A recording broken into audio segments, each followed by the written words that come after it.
The 97th Tour de France kicked off with yesterday's prologue in rainy Rotterdam. With the race leader's jersey up for grabs and precious seconds to be gained, the clash of the contenders commenced. Seven-time Tour champion Lance Armstrong threw down a ride that impressively landed him in fourth. All eyes were then on the last rider of the day, Alberto Contador, last year's champion and Lance's biggest rival. But as the Spaniard crossed the finish, the clock left him 5 seconds behind his former teammate. Let's not get ahead of ourselves. It was a good ride, but this is a long 3 weeks. Despite the competition, three-time world time trial champion Fabian Cancellara once again conquered the race of truth and turned rainbow into yellow. Only time will tell how long he'll keep it. The 2010 Tour de France continues next on Versus.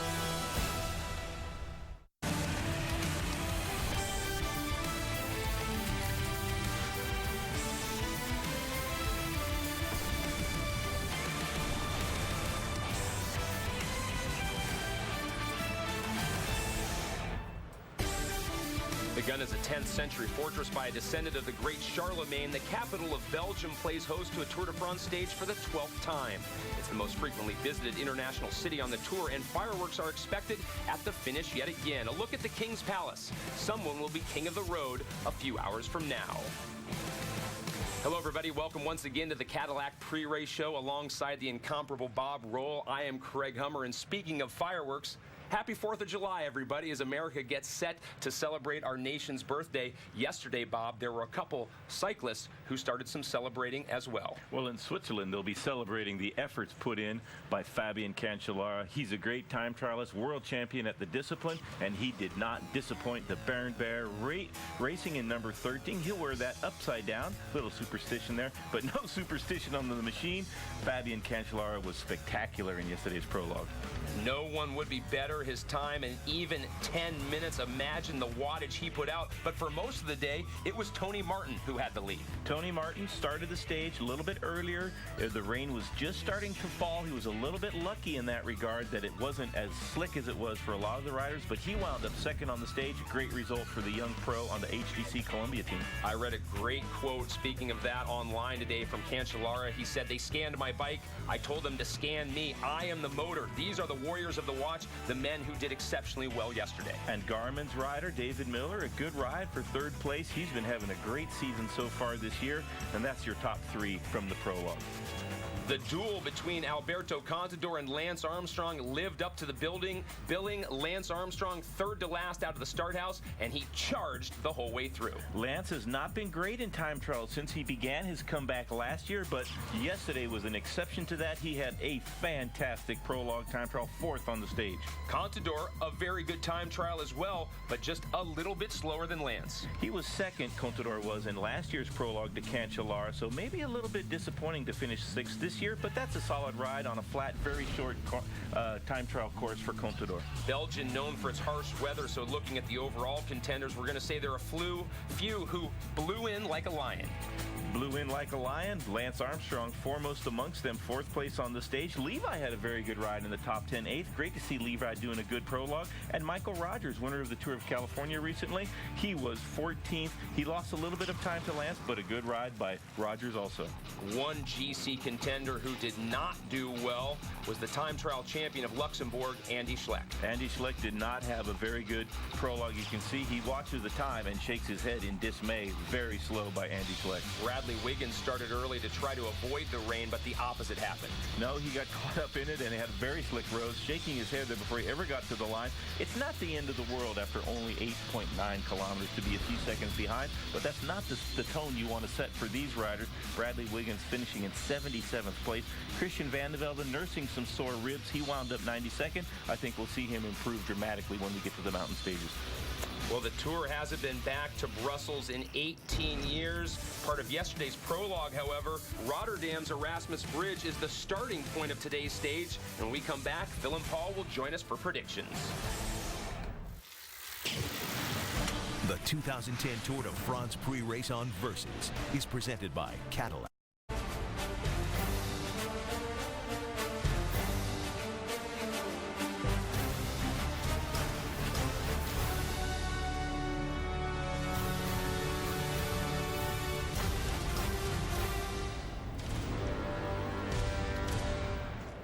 Welcome back to our Cadillac pre-race show. It's now time to welcome in the two biggest cycling brains in Brussels, steady. Phil Liggett and Paul Sherwin. Guys, we have been building it up for 12 months, and the prologue turned out to be a perfect teaser, Phil. It looks like there's going to be some substance this year to the Alberto Contador and Lance Armstrong duel. Absolutely, Craig. I think it was one of the best prologues I've ever seen, to be quite honest, and it started back in 1965 in the Tour de France. But, you know, it was really the weather that created the situation, but the new rules now where the team managers can place the riders in start order. Tony Martin gambling on an early start. He might have even won this if he'd have started much nearer to Cancellara, but at the end of the day, the head-to-head is very, very real. Lance Armstrong and Contador. 5 seconds is nothing, but look at the names who lost big time. A lot of riders lost big time, but I think the most important thing is that is probably the best individual time trial Lance Armstrong has ridden since he came back to the sport. I mean, I think he's got to go away very happy with that. Absolutely. That was a great ride by all of the riders except for Andy Schleck on the general classification. He had a very bad day. His own admission we can't really say right now because it's a general audience, but it was not good, believe me. But Lance was great, and we haven't seen him race quite that well in the time trial, and that was the one thing. He's been good in the mountains. He's been steady in the pack, but he has struggled in the time trials until yesterday. He did a great prologue. Yeah. But don't discount Alberto Contador because, you know, Alberto Contador still finished 6th in the individual time trial. I think that was the important thing to take away from it. Tranquilo for Contador, without question. Well, yesterday, Paul, you treated us to a pretty darn good accent during the race route. So in our Radio Shack route today, are we going to hear another one? Well, only if Bob will help me, because Bob's got a pretty good Belgian accent too. Only the bad words, though. Wel, van de morgen allemaal. Kijk een beetje de route van de dag. After you, meneer. No, meneer, carry on. Okay, we're in the northern part of the race here. Leaving from Rotterdam with the port. From Rotterdam. You do the English, I'll do the Flemish. Go on, carry on then. All right, and then you got 3 sprints out on the race course. Actually, a pretty long stage down to Brussels, 223 kilometers. Couple of, just one feed zone there in the middle. Putte, the great town, Rodewijk, Ekeren, and the Aankomst in Bruxelles. Phil, you and I are going to stick with the English, so that's the Radio Shack route, but now why don't you give us the SunGuard stage facts? All right, the SunGuard stage facts. Here we go. We're going from Rotterdam in Ned to Brussels in Bel, and it's 139 miles. Actually, that should convert to 140, which would then be exactly the distance to Jacksonville, Florida, to Orlando. The 12th time we've come to Brussels. In fact, I think we've actually finished here 9 times. We have been here 12. And 3 sprints along the way. It's pancake flat today, and it is going to be a very, very good race in those crosswinds, I'm sure. Interesting that we compared Florida to the route today, because it seems like Florida out there, doesn't it, guys? I mean, you both have raced in Belgium. Is this typical weather for Brussels? No, I've never seen it like this. I wish I would have been able to race in these conditions here. It was always raining when I raced in Belgium. You go through a brand new pair of socks every day when you race in this country. When I came here to live in the 60s, a long time ago, Paul wasn't born, it was raining every day for the first 6 weeks, every day. Well, we're enjoying the weather at the moment. I'm sure the racers will as well. Yesterday, Fabian Cancellara donned the first yellow jersey of this year's tour, so it's time now for us to check in on our little competition here in our Cadillac performance predictions. It was a good day for me. I was the only man that scored points. I had the obvious pick with Fabian Cancellara, and now the score stands at 4-0 across the board for all my challengers. So I will keep the yellow jersey for another 24 hours, but something tells me, guys, that I'm going to be at least tied today, right? On some level. I had the obvious pick yesterday. I'm guessing you're going to take the obvious pick today. Yeah, the obvious pick is Mark Cavendish in the sprints. He has one rival, and that's himself. As long as he gets it right, doesn't throw his bike, doesn't give any inappropriate gestures to the crowd, he should be able to get a stage win here. Also, I think Cavendish a little bit below par than he was last year. He knows he needs to get the stage wins early in the tour before the fatigue sets in. So today is a perfect stage for the sprinters. His team is ready to go, and I think Cavendish is going to have a great ride to the finish line. I don't think anybody's going to be able to beat him. Paul, we're caught. Phil, I can't He does talk some rubbish, Americans. What's the date today, gentlemen? We can't remember. 4th of July. Exactly. Why would you not choose an American? Because I've got to say, finishing 7th in the prologue yesterday, Tyler Farrar showed that he's got great form, and he's actually going to get his first Tour de France stage victory. So when he comes up to the line, he's in fact going to go across the line right ahead of Mark Cavendish. Sorry about that, Bob, but after all, Independence Day is going to be a great win for the man from Garmin Transitions. I can't believe, Bob, that you didn't pick him. Well, we'll see. Now, Phil, yesterday you weren't too happy with picking fourth. I'm guessing you're a little bit happier. We should have drawn for the first with man picking to pick. third today. Just a little bit happier. Well, I'm one place happier. Right. But actually, after what Bob picked yesterday, he's put the voice of doom on all the UK riders, I think. He picked Wiggins, and Wiggins lost nearly a minute in the time trial. And now he's picked Cavendish, who will not be in the sprint today because he'll be left behind before we get there. The man who will be in the sprint, I think it has to be Torhushoff, the strong man of the peloton. He's coming to form at the right time, recovered from his broken collarbone. He is the new champion of Norway in the road race, and this is his finish, believe me. Slightly uphill, strong man. Cab won't even see him for, what, 10 lengths, 20 lengths? Easy. 4 points in the bag. Let's stop here.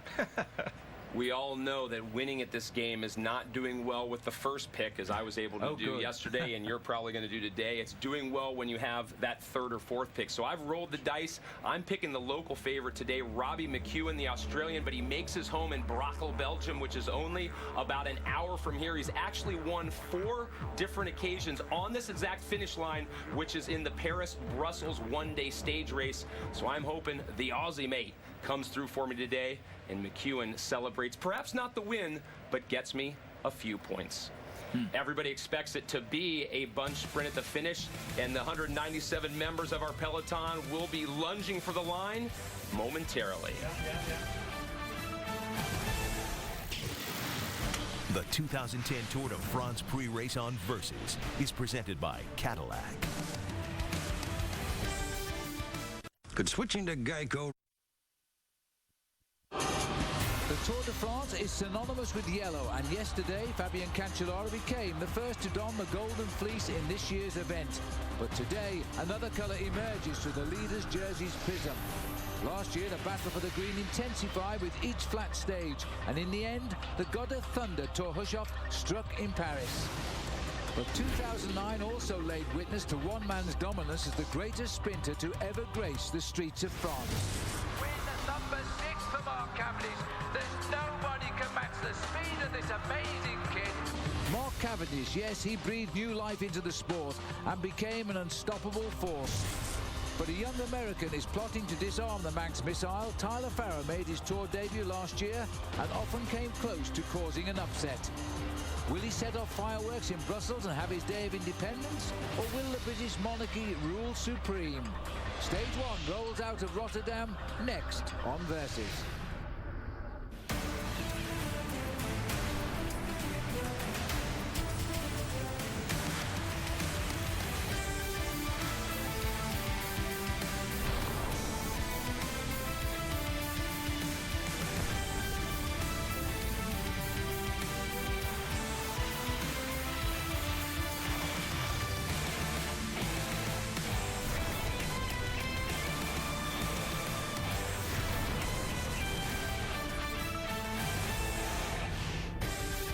Today it is goodbye to Rotterdam in Holland and hello to Brussels in Belgium as we cross 2 mad cycling nations today. When you see the Etonium in Brussels, you know you have arrived. That, by the way, was built back in 1958. And you may have noted it was flying the French flag today. This is the scene at the finishing line. We're out on the open roads today. The rain is gone. It is the 4th of July, so happy 4th of July to all of our American viewers. And now we're going to settle down and watch the Tour de France. Hello everybody, welcome back to our coverage here on Versus. I'm Phil Liggett, this is Paul Showing. Well, we were excited yesterday, we had a great start, fabulous prologue time trial. I hope you enjoyed the coverage. It was, as we predicted, it didn't need to be an expert to predict Spartacus in full cry yesterday, but we did see favourites lose time, and we did see a great clash between Contador and Lance Armstrong. But it was all about Spartacus, wasn't it? Well, you know, Phil, you know I live in Africa and I appreciate the warrior spirit, and I have to say, that man, Fabien Cancellara, Farah came out with warrior spirit yesterday, but it's not just about yesterday because he's had a phenomenal season. It's the 5th time in the Tour de France that he's won a time trial, and it's the 4th time he's going to take the yellow jersey. But the season started for him very early on with a great victory in the Tour of Flanders. He could have packed up and walked away and said that's fine for me, but he didn't. A week later he came out and he won the one-day classic Paris-Roubaix, and it continues today with the yellow jersey on his shoulders. It does indeed. A familiar thing for Spartacus to wear the yellow jersey on day 1 of the Tour de France, where we saw the rivalry for yellow develop yesterday, and it was advantage Armstrong by a scant 5 seconds over his arch rival Alberto Contador. Today we're going to talk about the green jersey, the race for the sprinters that came into this Tour de France in 1953, when it was realised sprinters don't win the Tour de France in yellow. And the sprinters who will come head-to-head today are 2 big sprinters in Mark Cavendish and Tyler Farrar. Well, last year Mark Cavendish really did come to the top. You know, he won 6 individual stage victories. He won 4 the year before, making his total tally 10 stage victories at the Tour de France in just 2 years. However, this year Tyler Farrar has really been knocking on the door. He's had a great season so far, 2 stage wins in the Giro d'Italia, so I reckon he's going to be ready for the match. Well, there's a lot of names around the compound tipping Tyler Farrar to win today. Their ages are very similar, 25 for Mark, 26 for Tyler. Mark has come to the top a little bit quicker. He's got 4th Tour for him, but he's won 10 stages, which is a British record, and we're still waiting for the first stage win from Tyler Farrar. Well, you know, they're going to have a lot of competition because the green jersey is a jersey dedicated to the man who is the most consistent. Robin McEwen has won that title 3 times. He's here. Thor Hushovd has won that title twice. He's here. And, of course, Oscar Freire won that title back in 2008. So don't think there aren't too many sprinters in this race this year, because there are. Indeed, there certainly are. Let's have a look at how it all started. 3 hours ago, the Erasmus Bridge was crowded again, and this time, not with some of the 500,000 people who watched yesterday, but with the Tour de France set to make it start. The ribbon being cut here, Christian Prudhomme, the director of the Tour de France, the mayor of Rotterdam, nice clean brand new pair of scissors as well. Lance Armstrong in yellow Spartacus. Second left there is Frank Schleck, the new champion of the road race scene in Luxembourg. And straight away at the start, Paul, look at this for a start, by a Dutchman, of course. Well, this was to be expected. This is what's called attacking from the gun. As soon as the gun went off, Lars Boom in the Rabobank jersey went straight out of the pack. He was very quickly joined by Perez of Euskaltel-Euskadi and Wijnants in the blue jersey of Quickstep. But that didn't stop Martin Mascant having a quick stop at the side of the road to greet his family, because he hails from this part of the world. Yes, we're heading out into Friesland now, right down the west side of Holland. This is Jean-Francois Pechot. He's in the car, ex-teammate, by the way, of Paul Sherwin. And this is Fabian Cancellara back for the chat. The upside down 13, writing out the bad luck. Then there was bad luck for some, though. There was a crash. The dog, the inevitable dog, ran into the pack. By the way, don't panic, dog lovers. In fact, I don't think anybody touches him as he runs off, but the rest fell down. David Miller in the green jersey on the floor. Ivan Basso, number 41 there, he was also in the crash, but they did get up and start riding again. The first sprint coming today with 150 kilometres into the race, and this is where we saw these 3 clear by over 6 minutes. Boom, there wasn't a sprint at all.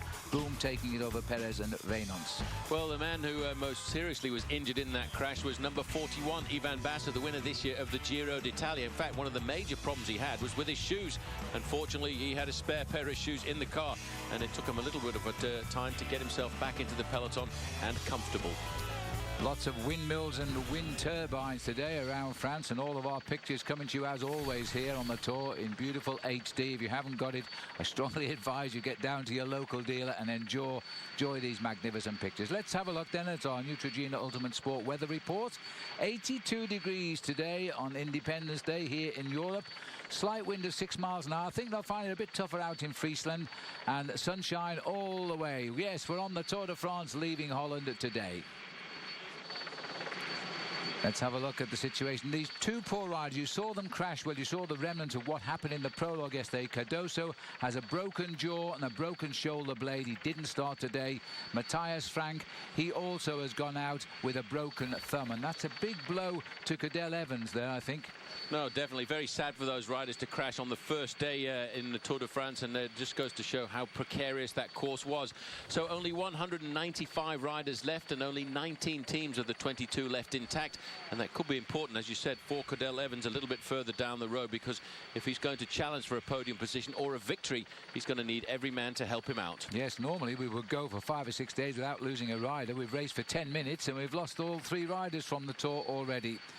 The gap has been up over 7 minutes. The peloton has been disrupted by 2 crashes, in fact, because Adam Hansen also crashed today, and he's riding with a suspected broken collarbone, but he is continuing, and we hope it isn't proving to be so when he goes to hospital straight after the finish. But they are chasing now, and they're reorganised back in the peloton. Well, just looking down at that church there, that's the church of the Grotto of Maria Magdalena Kerk. Of course, that is the Grotto of Maria Magdalena, right in the very heart here of Zeeland. This is probably the flattest race route you could ever design, I think, for a bike race, Phil. And on a number of occasions, we've been about 2 meters above sea level. There's no hills today, that's all. This is really the flat part of Holland. These are the 3 leaders.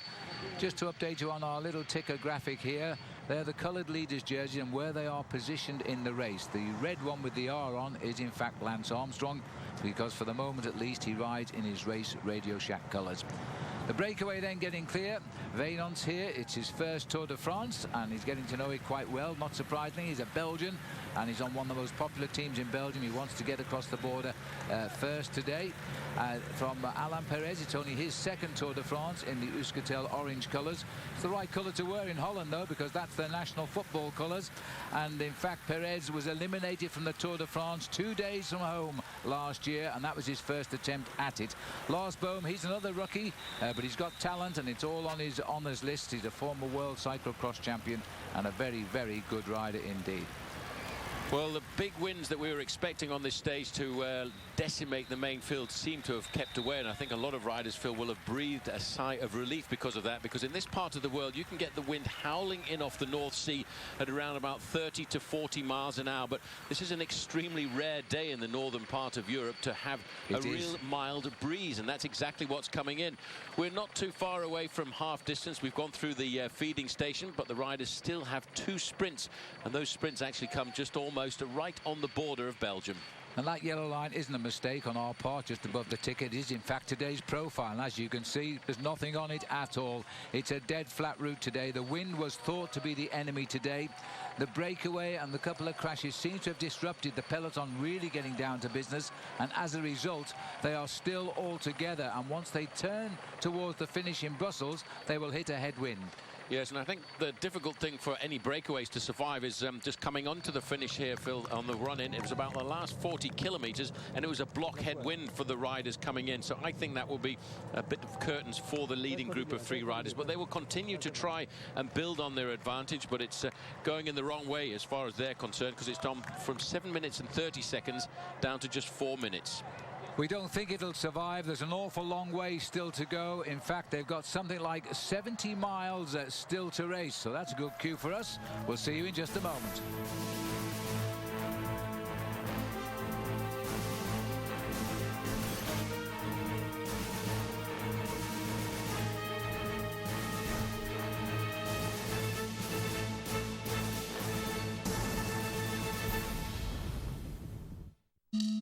And by Michelob Ultra. Smooth taste balanced with low calories and carbs make it the superior light beer. Welcome back to the road to the Tour de France. We're bound for Belgium today, Brussels in particular. A massive ride of 138 miles today. We said goodbye to Rotterdam. The official estimate of the people that watched the prologue yesterday was anything over 450,000 people. Well, they were packed into just 9 kilometres, and it made a very big alley of noise for the riders to ride through. The riders, I think, Phil, at the moment are just really pretty much taking it steady. They realise that as they get closer towards the finish, they can really start to pick up the pace. And I think although the majority of the pacemaking is done by Team Saxo Bank here, once we get closer to the finish, you will see Team Garmin Transitions and HTC Columbia come to the front and start to pick up the pace, because we are starting to believe now this is going to be a serious sprinter's day. Well, this year there are no time bonuses at the sprint points nor at the finishing lines, as was the case last year. It means that you gain real time out on the roads or you don't catch up. So Cancellara will be feeling pretty happy. He won't be endangered by the sprinters winning the day and snatching a bonus and thereby taking his yellow jersey. Saxo Bank certainly have moved up, there's no doubt about that. They've taken certainly on board the fact that they have the race leader on the team. Now, just look at this. This is how Holland and Belgium train their cyclists for the future, as we now rejoin the three leaders who've been out in front since the first half metre of the day. Lars Boe at the back at the moment, Martin Vainant in the blue, and Alan Perez in front. Well, we always get asked the question, why go into a breakaway like this? And I think Jens Voigt answered it the best. If you get into a break, you at least have got a 10% chance of survival and yourself a stage victory. But if you don't get in the breakaway, you've got zero chance. Now, the one important thing is to explain just exactly how these guys survive and stay off the front end of the main field. Well, basically, Phil, what they do is they take turns in sharing the pacemaking. This is how they're riding currently. We've got three riders in a straight line. Now, if we have a look at it with the wind, the rider who's on the front moves off, goes to the back and slots into the second and third position. Now, those riders in second and third position, they actually start to save a fair amount of energy, allowing them to recuperate for 150 or 200 meters, and that's exactly what they're doing currently. They reckon it's about 30% of effort saved by hiding in somebody's slipstream there, out of the wind. And when they're in a straight line, it means the wind is coming straight down the road onto the nose of the lead rider. Now, there's the peloton, the same situation here as they form the arrowhead. They've been through the feeding station now. We've gone through the halfway point of the race, about 112 kilometers still to run. That's just on 70 miles from the finish. Still one or two diversions at the back as riders look for their team cars and for advice as to what to do.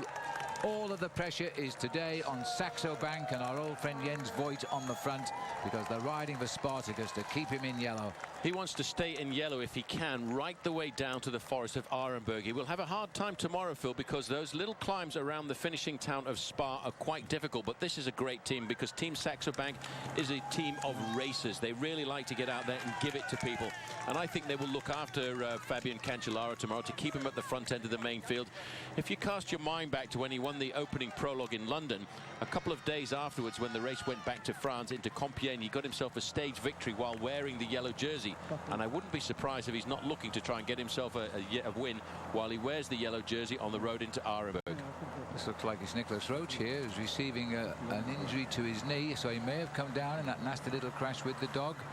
Amazingly, once the dog ran into the peloton seemed to miss the dog, but they hit each other. And it looks as though Nicholas is one of the guys who's been down. Green jersey is on the shoulders there very briefly of David Miller. Now, David Miller also went down with that crash with the dog, and he too, I think, was going back to the race doctor to see if he can get a little bit of the special cold medication to cool down the injury to possibly a knee or an ankle. Wijnand's quite happy here. He's no stranger to Brussels. He finished in the top 10 in Paris-Brussels. And there's an indicator as to just exactly where our man Fabian Cancellara is, Phil. Now, just recognising the aging commentators, Paul, and the poor eyesight. That's our shack tracker there, where they'll pick out the riders for you when you can't spot them. And it was pointing straight at Fabian Cancellara down there in the pack. We're flying here at around about 1,500 feet above the race itself. Here are the three leaders as they continue on front. The latest time check is 4 minutes and 7 seconds. And it's been out, and look what's happened now. David Miller was down in the crash. It looks like he might still have a bike problem here. Is he going to change a bike? I think he is. Well, no panic. No, it's a handlebar adjustment, because he must have knocked his handlebars when he went down in that crash. He was the first man to go.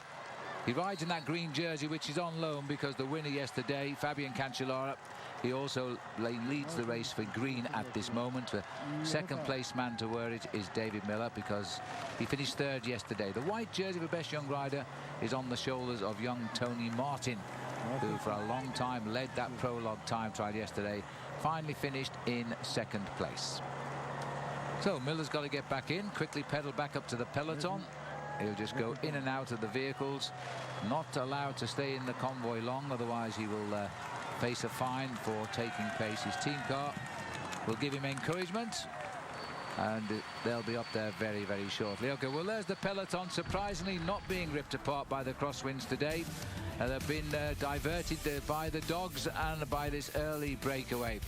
We continue, 110 kilometers to go, and Spartacus is very happy with life. The race is now leaving Holland, but the prologue and the Grand Depart was in Rotterdam, which, believe it or not, also houses the largest port and is the second largest in the world, and the shipping traffic supervised here by the traffic control centre at the Hook of Holland, which is how I came in from the UK, by the way. And they direct all of the annual traffic, and they say it's over 400 million tons of goods pass through this port. Absolutely amazing, because within minutes you are in the deep waters of the North Sea. Well, no deep water for too many riders today in the peloton, because they've just got this late breakaway under control, 4 minutes and 6 seconds at the moment. And they've chosen a good route here on the flat roads of Friesland, because we haven't seen too much of that nasty traffic furniture which will catch the riders out today.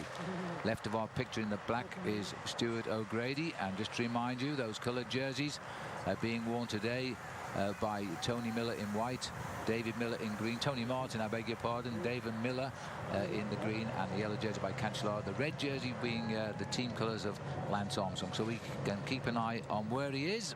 These are the three leaders. At least Lars Bohm at the back knows where he is. Situation overall means, in case we've forgotten to tell you, that the leader on the road overall in the Tour is, of course, Lars Bohm, after his good time trial yesterday in the prologue.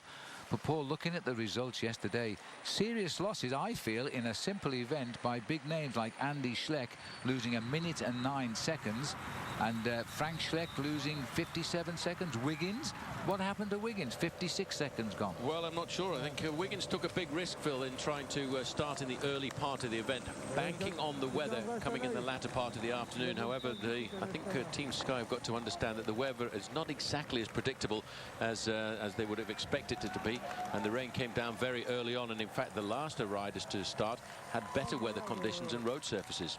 It is amazing. And that was Sergei Ivanov, who just charged in and out the crowd. He realised the barriers were coming and he was in the wrong place, just tucking into the right of our picture. 6 times the national champion. He's lost the title this year. It's gone to Kolobnev, who has had a brilliant early season with his late attacks in the classic races, and he also rode well here in the Amstel Gold Race this year. So he's the new champion, and he's in the Tour de France, by the way. As we now look across the flatlands, across to the sea again, we're going right down the west side. Heading today, we'll turn inland to Brussels, and then we'll change direction a little bit too when the winds then will swing around to the head. And that really might bring the race in altogether, Paul, being a headwind. Yeah, I think that will nullify any success for the breakaways on the run in towards the finish. But mentioning that before that Andy Schleck had lost 1 minute and 9 seconds to Fabian Cancellara, I don't think that's quite so important as the 42 seconds he lost to Alberto Contador. And strangely enough, that's almost exactly the same amount that he lost in the opening time trial last year. It's just that last year's time trial was a little bit longer. Yes, so maybe he hasn't done so badly after all. Well, we'll see. Of course, the mountains are not literally around the corner, but they're only just a week away from us, if that now, because next weekend we'll be heading into Morzine, and a climb we don't often include on the route of the Tour de France, the big ski resort to Avoriaz. And so we'll see some good action there. I want to remember Eddie Merckx climbing up that mountain with a broken bone in his face, and he was about to lose his first Tour de France. Well, just looking at the front end of the main field as we slip immediately to the back, there's Thor Hushovd over to the right-hand side in his Norwegian national champions jersey. A lot of people have tipped him to win this afternoon. The newly crowned French champion as well, red, white and blue at the back there, Thomas Voeckler, winning that title for the 2nd time. At the front end of the main field, you can see a lot of riders over to the right-hand side there from Team Astana. Well, over the last 12 months, we've talked about the duel Lance Armstrong versus Alberto Contador. The advantage people have said would go to Armstrong because he's got a much stronger team. But I'd have to say, in the last few races that we have commentated on, Phil, Team Astana have shown me that they are solid, and they're a solid block ready to support Alberto Contador, and I think they're up for the game. Well, the windmill is turning now. The Moulin is saying a sad farewell, I think, to the Tour de France. The 5th time we started in Holland, and they always put on a great show, and the crowds have always enjoyed the sight of the Tour de France. We're still in Holland, by the way. We haven't crossed over yet the frontier into Belgium. I don't know if you noticed those club cyclists. It looked as though the big peloton is just cruising along. And this is Ivan Basso. He looks okay. He's got his new pair of shoes on. But when the club cyclists get up alongside on the cycle pass, trying to keep up with these boys, you realise how fast the peloton is going.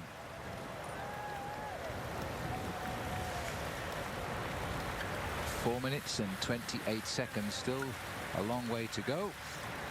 Now let me tell you a little bit about how you can experience the Tour like never before. And you do this by going to Versus.com and access the Versus Tour Tracker, where you can watch every stage live, online and in high definition.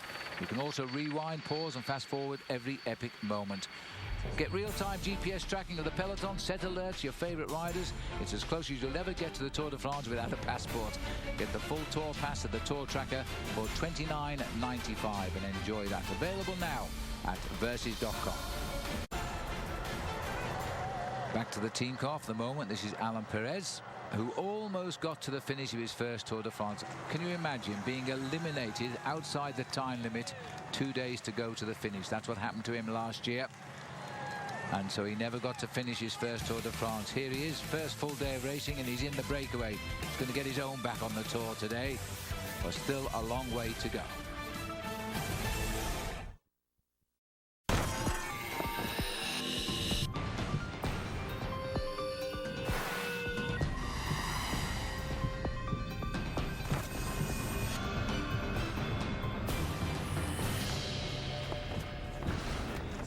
Well, let's have a look where the Americans are. Thanks to freecreditscore.com American standings after yesterday's prologue time trial. Armstrong sits in 4th place, 22 seconds off the yellow. Farrer had a great ride in 7th place. Leipheimer was expectedly there, and he's 8th. And a terrific ride by Brent Buchwalter from Athens in Georgia, finishing 11th yesterday and right amongst it now. Further down, Zabriskie, Horner, Hincapie and Van der Velde in that order. Well, I think we can now have a chat with Chris Horner and Bob Roll. Oh, no, Tyler Farrer, I'm being told, because Bob Roll went on a bike ride with him, so he's our Subaru interview today.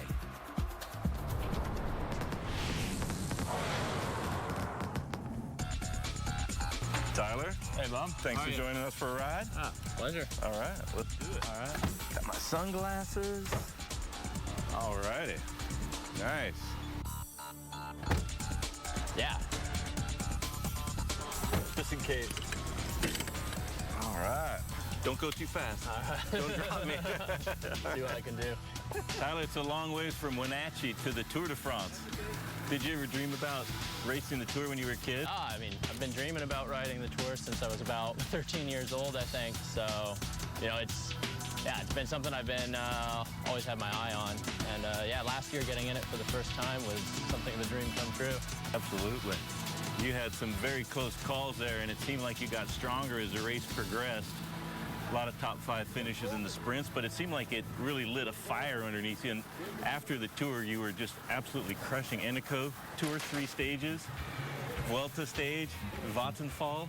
Yeah, you know, the Tour was close and kind of gave you that hunger to just, you know, always coming 2nd place, 3rd place, you know. After a while, it just gets frustrating, and, you know, I kind of finally broke through after the Tour, and then the wins started coming pretty quickly. The Vuelta sprint, take me through that one. It looked really thrilling. Yeah, it was, you know, the funniest thing was it was a day that we hadn't even thought was going to be a sprint. We thought it was too hilly for me, and I kind of in a way, almost given up on winning a stage in a Grandie that year, because it was, you know, I had this string of 2nd places, and you know, I just survived the hills somehow, and then it all just kind of fell into place for me, and Dave Miller just killed the lead out, and yeah, finally ticked one off the list. And tell me a little bit about how the team delivers you to the position where you can sprint from, because I think people sometimes have a hard time understanding when we say the team is working. What does that mean in the sprint? Yeah, I mean, I'm sprinting the last 200, 250 meters, but you know, the team's the ones killing themselves to put me where I need to be for that sprint, because from 10K out, it's chaos. Everyone wants to be in front. Everyone wants to you know, have the good position. Right. You know, we have 3 or 4 guys fully dedicated to you know, putting me in the front with 200 to go, and then it's up to me to try and finish her off. Yes, that's our Subaru rider interview. Bob Roll's been asleep ever since, by the way, since he got in from that ride with Tyler Farrar. And there's a little bit more on Tyler. He's 26 years of age now, but he really is bubbling up to the surface as a great sprinter. 2 wins in the Tour of Italy. That says a lot for him. And just on this very early, he's racing in right now, he had a great win this year in the Tour of Zeeland. He won the overall classification of that. So I think we're going to see him up in the thick of the action. But first of all, little problem. They've got to bring back these 3 riders who are over 5 minutes in front now. Just look at the crowds, Paul. Now that is Holland for you. We know they love the sport and they love the Tour de France in their country, and they've come out to prove it. We're getting closer and closer to Belgium as well now. We're about 20-odd kilometres, that's all, to the frontier, and then we'll be into Belgium for the rest of the day. Yep, all the way down from Antwerpen, the capital of the diamond trade in the northern part of Europe, right into Brussels, the heart and capital of Belgium. I wonder if the King of Belgium will turn out today. Well, the King of Belgian cycling, I'm sure, will be here because Eddy Merckx is the king, and the race actually goes right through Eddy Merckx's village in the afternoon, the small town of Meza, with 14 kilometres to go to the end. And the King of Belgium itself will also be here, Albert II. I've seen the strong arm men outside, and so I'm pretty sure he'll be turning up. He's actually a big cycling enthusiast. Little story I once was at Eddy Merckx's house, and Eddie was telling me the story the day the King of Belgium turned up and asked him for a bike, and he took a knock at the side door of his house. He went there, he opened the door, he said, what do you do? Standing there was the King of Belgium in dark glasses. I looked out the door, I looked up the road to see where his cars were. He said, don't tell anybody I've come out alone. Are you Mr. Merckx? And that was it. He said, well, I didn't know what to do. Whether to take him in for a cup of tea or dinner, or anyway, he said I fixed him up with a bike. Did he give him discount? That's the most important question. He never said. But it is amazing, and of course they are quite good friends now. I'm sure we'll see them both together today. Well, and even Lance Armstrong will admit that Eddy Merckx is the greatest cyclist of all times. He won over 500 professional victories in his career. He won the Tour de France 5 times, but he also won the Tour of Italy and the Tour of Spain. So we're looking at some serious faces on Saxo Bank here now, because very shortly they're going to be called in to chase these 3 down. Crossing over some very nice water, fresh water here, by the way, so there's some good fishing available as we now go along some very nice countryside here in Holland. This is an area of Holland that not many people seem to come to, and they miss out. But I have to say, you don't often get a great day like it is today. Lance Armstrong on his way. We're on our way, and we'll see you again in a moment.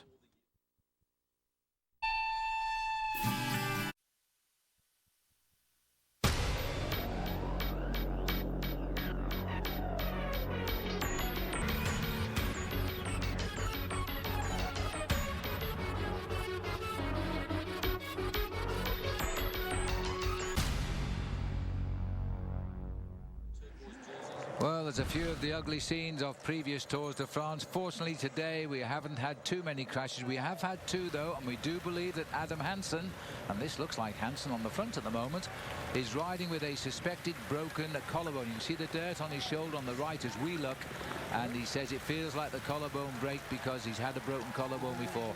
Sincerely hope that it isn't, and that the pain is easing a little bit as the day goes on, but he will be going to hospital for an X-ray straight after the finish of today's stage. Well, Hansen, broken collarbone or not, continues here to ride at the front in favour of Mark Cavendish. So he's the nominated man from HTC Columbia to help out with the chase, and the gap is starting to come down now. 4:21 as we speak. So the chase is on as we head for Belgium, and we're only about 18 kilometres from the frontier now. No, well, they've obviously decided that Mark Cavendish will be riding himself into this race, Phil, and that's why they've sent HTC Columbia up to the front to help. But you may have noticed in second position, that's Dave Zabriskie as well. Zabriskie of Garmin Transitions, he'll be thinking about the American Tyler Farrar. And I have a feeling today it will be a very strange sprint. A great sprint because it sweeps down at 5 kilometres to go, where the riders will be touching between 60 and 70 kilometres an hour. A dangerous right-hand bend, and then it actually climbs up to the finish. Well, the 3 leaders still out in front. If you missed the beginning of our programme today, they broke away immediately. The flag came in. Straight away there was an attack by Lars Bohm. The other 2 chased him, so we have the 3 men up front. They've been out to over 7.5 minutes, almost 8. and they're now back to 4, but they were back to 3, but now they're on the way back again because it's coming down quite quickly since Adam Hansen started setting the pace. 4 minutes 10 seconds now. Beautiful day. You can see for miles today across this part of Western Europe, because you're looking right out across the real flatlands of this side of the world. Well, that acceleration, Phil, has wiped away almost a minute in about 5 kilometers. That goes to show you how quickly those riders in the main field can turn the taps around on a breakaway like that, and they pulled it back very quickly indeed. They won't want to catch them too quickly. They would probably like to try and catch them at around about 30-40 kilometers to go to prevent any counter moves or forming at the front end of the peloton. And again, all the side roads packed with cars here as people have come out to the course to watch the riders go through. We can just about see them through the massive crowds which are down here. Nothing less than was expected, because this part of Holland loves their bicycle racing. They do have a Tour of Zeeland in this area, which was won this year by the American Tyler Farrar, and being tipped by a lot of people to try and win today. It is a difficult finish. It's gradually uphill for the last 800 meters to the line. Dead straight finish. So 4:04 is the gap at the moment. The pictures freeze occasionally. Goodness knows why in this part of the world. We've got a lovely view of the satellite, but don't adjust your sets. Well, let me remind you now, Trek is giving away 10 dream bikes. Any Trek of your choice, one each day, July the 16th through to the 25th. Sign up now at trekbikes.com and dream bigger. There's one of the barges going underneath the boat. It could be heading towards Germany with his cargo down across the Rhine. So Lance Armstrong is out there, and we'll be talking more about Lance Armstrong later on and his new team, as he now looks forward to a great Tour de France after his ride yesterday, that's for sure. Cervelo put their man on front as well, as we now look as though they're thinking of Thor Hushoff for his victory today. It's all looking good at the moment for a capture by the time we get to the Belgian border. 4 minutes 5 seconds now, the latest gap. So we'll take another break. When we come back, we'll still be in Holland. See you in a moment. This is a new team, but it doesn't feel like it's a new team, because we have 8 of the 9 riders that did the Tour de France on Astana last year.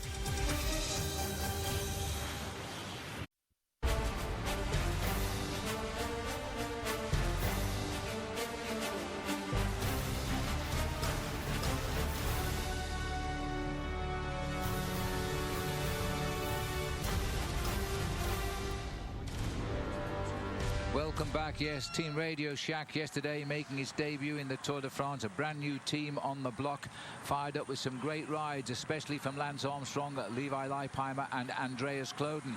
They've really set the trend. They lead the team race already in the Tour de France. It's now time to learn a little bit more about this new team on the block, which is guiding Lance Armstrong around France. Interesting attack by Contador, 5K from the top of the Colombier. Did you have any idea what that was all about? I'm going to bite my tongue on that one. With Alberto doing his own plan yesterday, is the team more divided than it was at the beginning of the Tour? Well, I'm going to refuse to comment on that.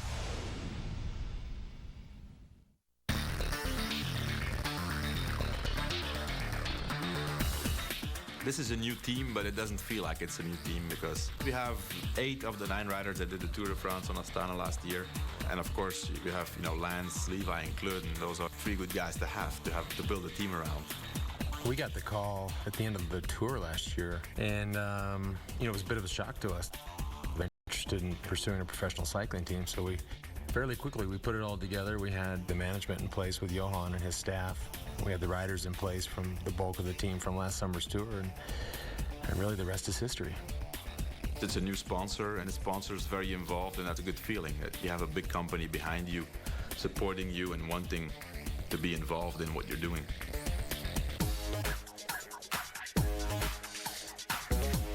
You see all these guys moving from Astana to Radio Shack, and it's not about money. It's for something else. It's because of the environment they have created over the years and the way they can do their job at the highest level and just go out there and be super excited every single day. You can see, I think, the half of the team from Astana is going with Johan, and it was nice that Lance and Johan found a new sponsor like a Radio Check.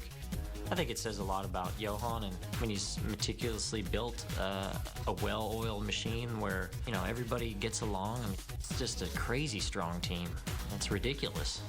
Directors, management, everybody knows you're here for a reason. They believe in you, and that's what's really nice to have. It's very different starting a new team now than 10 years ago. Back then, we were considered as cowboys from America coming over to Europe to race the Tour de France. And we were really the underdogs. Now we are one of the favorites and having to deliver. Yes, Team Radio Shack in their first tour, already leading the team race. These are the 9 who got the nod from Johan Brunel, and what a team. Those others could have made it on lesser teams. Armstrong, Brakovic, who won the Dauphiné just before. Chris Horner having a great return this season. Andreas Klöden, as we've heard from Johan, is good. Leipheimer. This is a team which can go all the way. Muravyev, also the former Astana rider. Sergio Paolini, once a silver medalist in the Olympic Games. And Popovic, who has won stages here in the Tour de France in the past, and workhorse Gregory Rast. So these 3 riders still looking for a channel through this wonderful noise from this Dutch crowd. I can't believe how many people have turned up here, Paul. I mean, the population of Rotterdam was 600,000. The police said almost 500,000 watched yesterday, but today those figures have been knocked out. Well, let's not forget, Phil, that was 450,000 or so over 9 kilometres of the race. Today the race has been 230 kilometres, and there have been people the whole way along this route. And I think they really have turned out to enjoy the Tour de France in style. But watch out, because once we cross the border into Belgium, you'll see almost as many people again, because these are 2 of the great cycling nations. Belgium and Holland, they love their cycling. Well, we're just over 10 kilometres from the border now, or just over 6 miles, and there will be a sprint there as well. But if we see anything like we saw earlier, there'll be no sprint at all. These boys are on a mission. They want to stay in the lead as long as possible. There's no way they can survive today, because too many people on this opening road race of the Tour de France want the victory, and not least Mark Cavendish, Tyler Farrar, Thor Hushovd. They'll be looking for the win, I reckon. But it's going to be a tough call, and they've still got a little matter of bridging a 3-minute 49-second gap. Well, that's what they need to do. They need to pull it all back into the fold before they can be competitive and unleash their sprints down to the end. Mark Cavendish, a couple of days before the start of the race, Phil, he seemed quietly confident, and he's riding a brand new machine, which he is very happy with. And what this his cycle sponsor has done, they've brought in a very aerodynamic machine, but they've also made it very, very rigid, and that's something that he actually wanted. He wanted a bike that was light, rigid, and still a bike that he could really sprint on and transmit all of his energy into the pedaling. All right, well, I'm sure we'll see him in action when we get to the finish in Brussels today.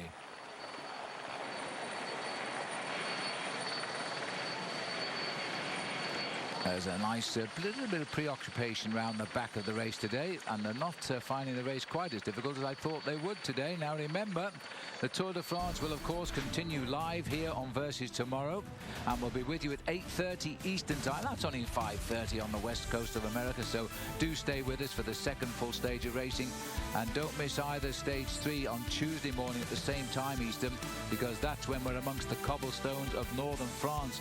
Another great day of action there. And the Tour de France, of course, it's the most epic race ever, and the only place to see it in its entirety, right with us here on Versus.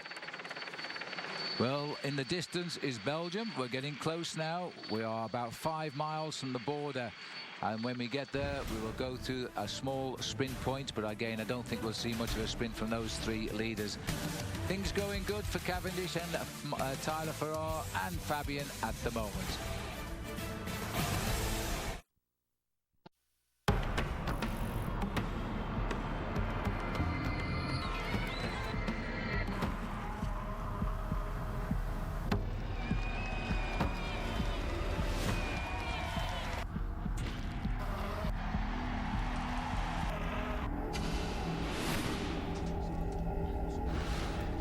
Let's remind ourselves then, the Cadillac Tour leaders, no polka dot mountains jersey yet. We've had no mountains, but for the yellow, it's on the shoulders of Fabian Cancellara. He also has green, but that's being worn today by David Miller. And Tony Martin is the best young rider. He wears the white jersey.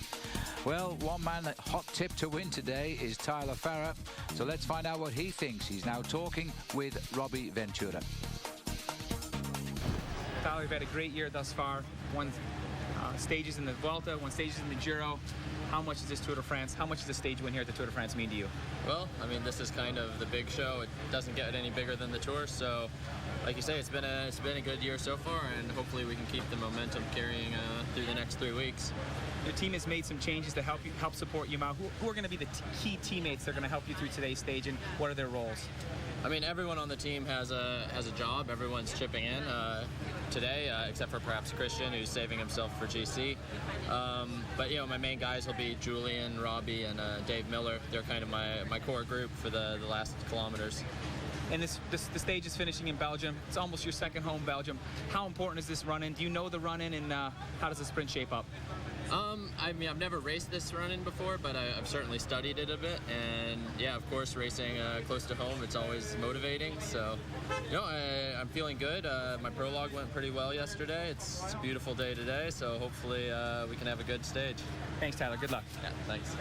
Well, a little bit of work to be done to bridge matter of 3 minutes and 28 seconds, but that should be a formality in the closing kilometres. And then I wonder, I must say, I've never heard so many people tip Tyler Farrar for the win as they are doing around the finishing line here in Brussels. Well, the roads are getting narrower and narrower as we approach the Belgian frontier. Just about 5 kilometres to go now before we change into Belgium, where we'll stay and start again tomorrow as we head down to Spa in the Ardennes. Tricky old finish tomorrow, some hard climbs on the route, Paul, but today, pan flat. Today is ideal if you're a sprinter. It's the flattest course I think that Tour de France has ever designed, apart from possibly going through the Lalande, which is to the southern part of Bordeaux. The area where we're racing right now, Phil, is right on the border of Belgium and Holland. In fact, it's the finishing circuit for a race which is the last race on the calendar, the race of Putterkapelle, or the Slotenprijs, the closing down race. And I think many of the Belgian riders and the Dutch riders will certainly know that race because it's a very famous race in this part of the world. I think the riders have been rather lucky today because the wind is so well renowned in this area for tough bicycle racing, which rips the peloton apart. It simply has not happened. You don't see the sun here too often either, but it's a beautiful day, but perhaps not for exciting racing in the peloton. Well, we may well be a little bit upset, but there'll be a lot of riders that are quite happy that this is probably one of 2 days a year when there is not very much wind at all. All the cranes you can see in the background there, by the way, that is the port of Antwerpen, and so that's an indication we're not too far away from the border, and we may well have crossed it without noticing. Or as the English say, Antwerp. Antwerpen, that's the Belgian pronunciation of the famous port there. And we will go that way because it's actually the province of Antwerp, which is where we make our entry in a couple of minutes' time. And it's when we get to the border, we also have a sprint here with points for the green jersey competition given to the first 3 riders. Well, first 3 riders are in front, and I don't think we'll see too much of a sprint because they're really not too interested. They're thinking of the finish today. Lars Boom, I think it had to be just the fact he was in Holland, he put that attack in. I wonder if he's regretting it now. Well, I don't think so. This man is a great competitor. It's amazing to think, Phil, that he's been a champion of Holland for 10 years in the cyclocross discipline of the sport, and yet he's still only 24 years of age. And just that little stretching of the back now, that's an indication that there's been a long, hard ride in the saddle this afternoon for this breakaway. They probably know that they're doomed to failure, but what a day for Lars Boom to ride at the front end of the Tour de France for 2, 3, 4 hours like this in front of a Dutch crowd. Well, if I'd have been in the lead for just over 140 kilometres, I might be stretching my back right now. And he's still got 77 to run to the finish. We crossed the border at 74 kilometres today.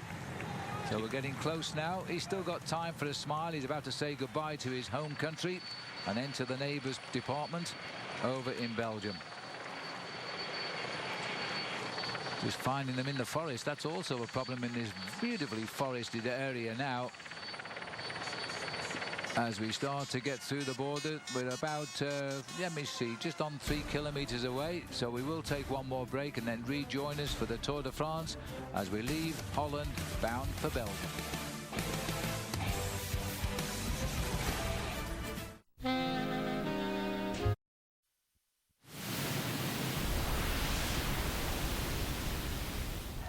Well, as the riders approach the sprint here, as we now approach the sprint in Puta, this is our Pacific Life race update coming at you.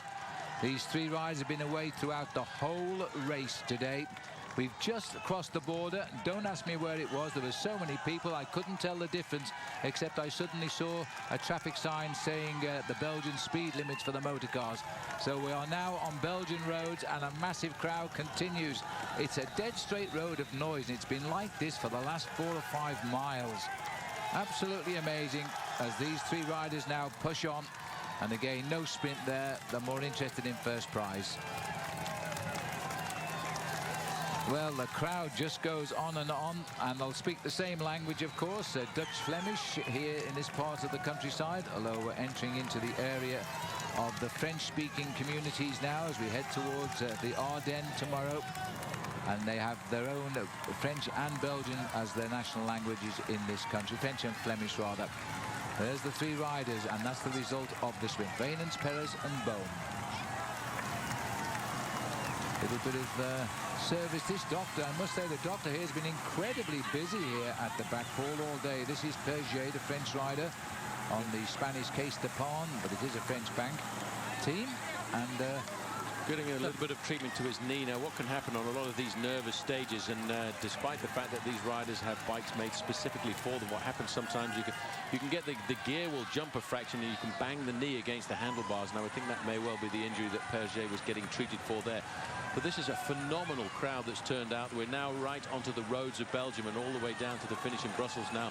The Belgians, I think, Phil, will be moving up to the front end of the main field because they are right on home turf now. It's gone goodbye for Holland, and it's hello to Belgium. And there's a long straight road ahead. The road continues to stay flat, and it will do all the way down to the finish today, except at the finish itself. It's a steady drag up a slope. It's not a climb, but when you're sprinting at your limit, if you don't judge it, you won't win. It's as simple as that. And I have to say, I thought at this point of the race, and a lot of experts did today, they were judging maybe 50 to 60 riders only would have survived the battle of the crosswinds, but the crosswinds simply weren't there.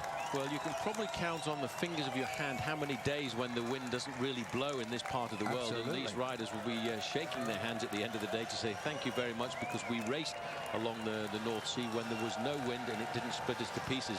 That wasn't the case when the Giro d'Italia started in Amsterdam at the start of the year. The weather was atrocious on that occasion, and the race was completely split to pieces, and a lot of riders lost their chances of a high place in the overall standings. Well, the situation, Lars Bohm, a Dutchman, won the special sprint in Zeeland. Vainens, the Belgian, he's got the one here as we've come into Puta. This is the peloton going underneath, and the gap now just on 2.5 minutes, slightly more than that. So very shortly they're going to start to bring this field to the front to chase down these three riders. Now, don't forget, fans, Hotels.com wants you to watch the Tour de France smarter, and today's tour fact is each rider will burn 130,000 calories, 37 pounds, over the course of the Tour de France. And that information brought to you by Hotels.com, the smarter way to book. Peloton still bunching down there on quite a narrow road here. Well, you can imagine now that these boys are going to know they're in the Tour de France. That even in the big bike races around the world, you don't get the crowds like this. It's the Tour de France, the magnetism. They've all got Tour fever. And once you catch Tour fever, there's no cure, I'm afraid. You've got to keep on watching this event. The Saxo Bank boys know the job they've got to do. Centre is Jens Voigt. And the job they've got to do is protect their leader in yellow, Fabien Cancellara. They've only got to get him to the finish in the big field. If they're all together, he won't lose any time. He therefore will start tomorrow in yellow. Cadel Evans, the world champion, just peering around a teammate there to see how life is.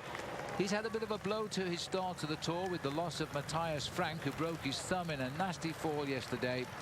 Matthias Frank said he leaned over a bit too far on a right-hander, and he hit the white line, and he fell on his face, and he's out of the Tour. Strong climber. Well, that field is certainly travelling as we look down here from the helicopter. 70 kilometres from the finish, 2:27, 2:26, that region, the riders now. as they will continue to keep up this high pressure. Well, the boys know now they're in Belgium. They know now that they're in double figures rather than triple figures. They've been in the lead since the first 100 meters of the race today, and we've just got 70 kilometers left to ride. Yeah, it was nice to see Cadel Evans putting his nose at the front end of the main field, and I think Cadel Evans is going to be very happy with the unrolling of the Tour de France. He wasn't too disappointed with his time in the individual time trial yesterday, and he feels quite happy with the fact that he's not been tipped this year as an overall favourite. He's quite happy, I think, to hide in the shadows and wait. Okay, well, these three riders enjoying the moment in the Tour de France as the crowd cheer them along the highway. Now we're looking out here on yet another of the beautiful chateaus as we've just crossed over into Belgium now. We're about 3 kilometers into Belgium, and then we've got 70 kilometers to ride. That's 43 miles down to the finish. I have to really say up to the finish. As we look here at the Chateau de Starenhof, they have some lovely chateaus. We only think of them in France, but Belgium really has its fair share as well. Now, as we circumnavigate the chateau here, the Tour de France is heading on his way. Now, if Tyler Farrar isn't going to win today, maybe it'll be Mark Cavendish as the Manx missile sharpens up for the big sprint. More on him later. Welcome back to the Tour de France. They are flying across the roads, chasing those three now. 2 minutes 14 is the gap, and Cervelo helping out now in the chase, as well as Garmin, who are thinking of Tyler Farrar. Saxo Bank are there to guard Fabian Cancellara. Well, it's time then to now bring you our Geico athlete profile, and let's hope we picked the right man for you today, because the Geico athlete profile is on Mark Cavendish.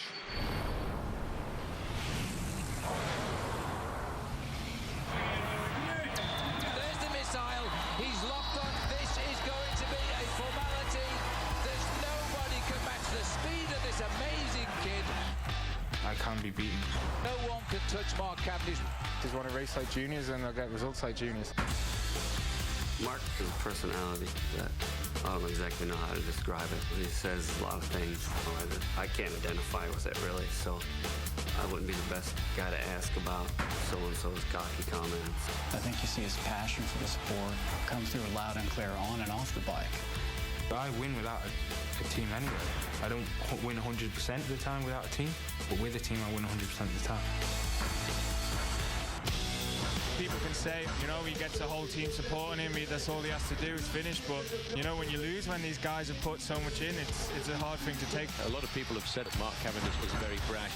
I thought there he was extremely humble, because he always turns it around and says he couldn't do it without the team. You can feel he has a lot of charisma, but on the other hand, he is also very easy to be with. My team knows if they deliver me, I'm going to deliver them. They know that. Well, a victory salute like that really doesn't take much to interpret, and that's a strong message to the critics. Well, you know, it's just really to say I'm back. Had a bad start to the year, and a lot of people who know jack about cycling, even journalists, say, oh, I've lost what I've lost, but you know, today shows I haven't lost it. Well, we talked to Mark about the situation in Normandy. The UCI disciplinary committee would have reviewed his gesture and acted on that. We talked through the situation, decided, you know, it's best to just back off from the race, cool down, and refocus on doing a great job building up to the Tour. Please ask about Farrar. Please ask about Farrar.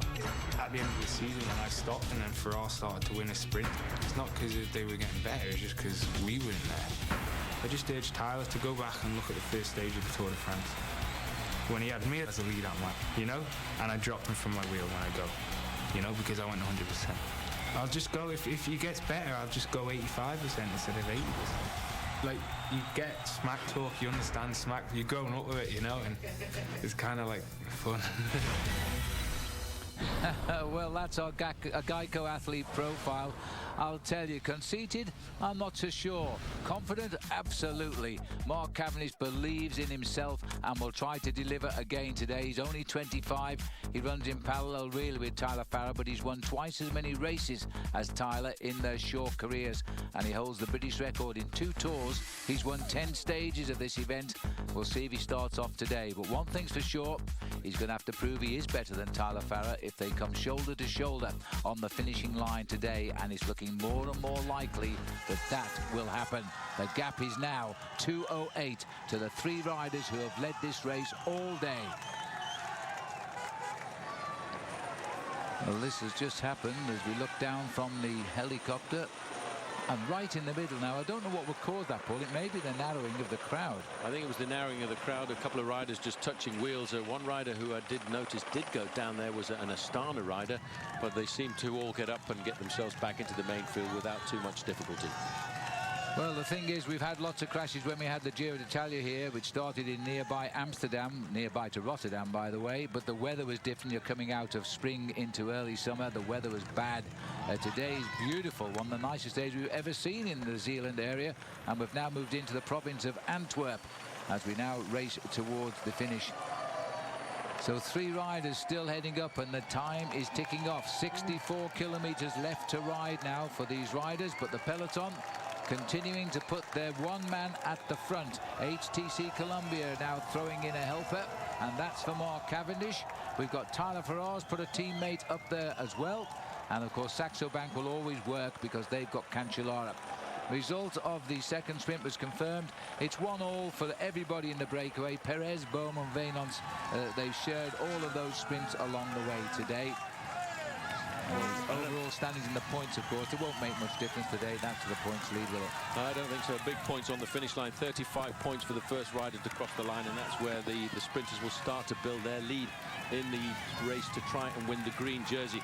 But if you look at the back end of the pack here, we're looking at some serious speed going along here. Martin Elmiger, this man doing the job of work on the front is the Australian Adam Hansen. He was involved in one of those crashes a little bit earlier on. It was suspected he might have injured himself or his collarbone, but the way he's riding here, he's riding with a man who's got serious dedication to pulling that breakaway back for Mark Cavendish. Well, Adam's in the Tour de France for the second time. He came 2 years ago and he said, I'm off on 3 weeks holiday at the time, but he was a very strong rider. He's a very interesting character. He comes from Queensland, and he's back in the team this year, having won a big race in Holland just before, which cinched his place on the team, the Ster Electro Tour it's called. But he did fall heavily, and he did say it feels exactly like when I broke my collarbone last time. But let us hope that he is okay, because he's an integral part of Mark Cavendish's team, that's for sure. These three boys now starting to look a little bit pained on their faces at the moment, because they know the peloton is coming. Now, when the Tour last featured the famous cobblestone roads of Paris-Roubaix in 2004, two general classification contenders saw their dreams of yellow die. Stage 3 features 8.2 miles of cobbles in several sections, with 4 sectors in the last 18.5 miles. Count Alberto Contador, Bradley Wiggins, Andy Schleck. I think they're the most vulnerable of the overall contenders. Visit bicycling.com for more exclusive daily Tour commentary and analysis of the biggest names in the Tour de France. There's the peloton bunching up again. They're getting out of town now. The silence has hit them a little bit now. The crowd is thin just for a few moments. At least it's not the noise of those vuvuzela's at the World Cup football in South Africa. We can live with this one. The crash is over, but the riders are up and running. We'll take another break as we get closer to the finish.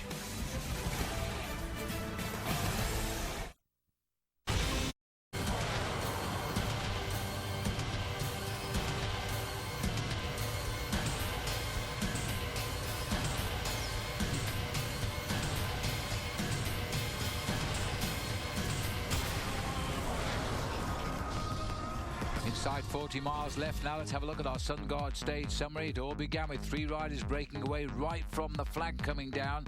180 kilometers still to ride. Adam Hansen has had a bad crash. He'll be off to hospital tonight for a check on a collar, but he's still in the race. And Davy Miller-Basso also fallen.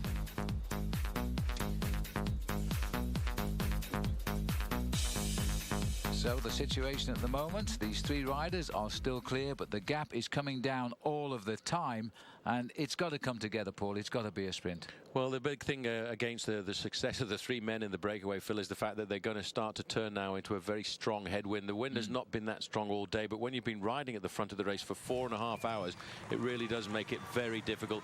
And they know that the main field are going to start to crank it up as they get closer to Brussels, with speeds approaching 50 kilometers an hour.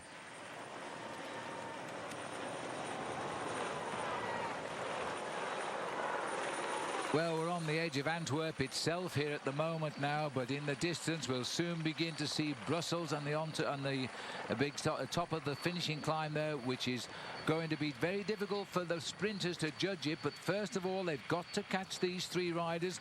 The gap continues to fall. We're now talking less than 90 seconds, the gap. Once they come together and they turn into this headwind, it might keep the peloton together. And the sprinters, and I didn't think it was a day for the sprinters before the stage started, and neither did any of the other experts I spoke to. I spoke to Alain Vasseur actually this morning. He said no, there won't be more than 50 riders together at the front. Alain Vasseur, who got the yellow jersey in the Tour de France for a few years ago now. Well, Alan probably had a fairly good inkling as to what could have happened, because he lives in the north. Cedric. Talk about his dad, Alan. He lives in the northern part of France, so he really does know exactly how the weather can be, and he knows that you don't get very many days in this part of the world where the weather is not as windy as usual, and these guys, I think, will be breathing a big sigh of relief. Yeah. But it doesn't take away from the fact that we've got 2 more exciting days of racing coming up very quickly. Tomorrow, the climbs around Spa, the climbs of Stocker, for example, the Côte du Rosier, are going to make it very difficult for the sprinters to have their day. But one man, Fabian Cancellara, will be hoping to stay in contact with the main field tomorrow, because he wants to race with the yellow jersey on his shoulders over the cobblestones on the way down to the Forest of Arenberg. Yes, that's absolutely right. And the roads tomorrow also can be very narrow, so this big bunch here of 195 riders has got to breathe in deeply as they get through the beauty of the Belgian Ardennes. 1:32, they're just holding at the moment now as they're on this sort of outer ring of Antwerp as we head into our last 58 kilometers of the day. 3 riders, Lars Boom, Martin Reynolds, Alan Perez out front, a Spaniard, a Belgian, and of course a Dutchman, as they said goodbye to Holland today. Looking out there across the Schelde, I think it is, isn't it, Paul? That is the Schelde, or it's the Escaut, if you want to call it in the French language. In fact, it's linked. There's a canal from here called the Albert Canal, which links the city here of Antwerp to Liège, a canal of 130 kilometers in length, and then that allows it to link into the Rhine and makes this whole part of the world very easily transportable for all of the cargo by water. What a lovely lifestyle, sailing your barge down all the canal systems until you reach Germany and down the Rhine and out into the Mediterranean. Now that's the life. A little piece of trivia for you, by the way, and I know you like that because you used to have a canal boat. The difference in altitude between Antwerp and Liège is actually only 56 meters, so there can't be that many locks. Well, there won't be, no. You could get away with just 2 or 3 locks and you could change levels quite easily. Now, these are the boys of HTC. Adam Hansen is still there as he continues now to look okay. I think he's getting over that broken collarbone. I certainly hope so. So as the riders continue to mass at the front here, they're going around a sweeping right-hand bend. It's time for me now to remind you to log on to versus.com/lead the pack. Do it every day during the tour. It's your chance to win a trip to next year's Tour de France and a Cervelo R3 bicycle. You will need a password, and this is it today, which is a sprint, and you can also win a yellow or a polka dot jersey like we use in our performance predictions each day. So that's a great competition, and you'll need the password sprint to log in. We're skirting the big city of Antwerp now as we're bound for the big city of Brussels and the big finish, which is 57.9 kilometers away. We'll see you in a moment. Last year's teammates are this year's most bitter rivalry. And the road ahead is the only place to settle it. The most epic race ever. The Tour de France continues tomorrow morning at 8:30, only on Versus.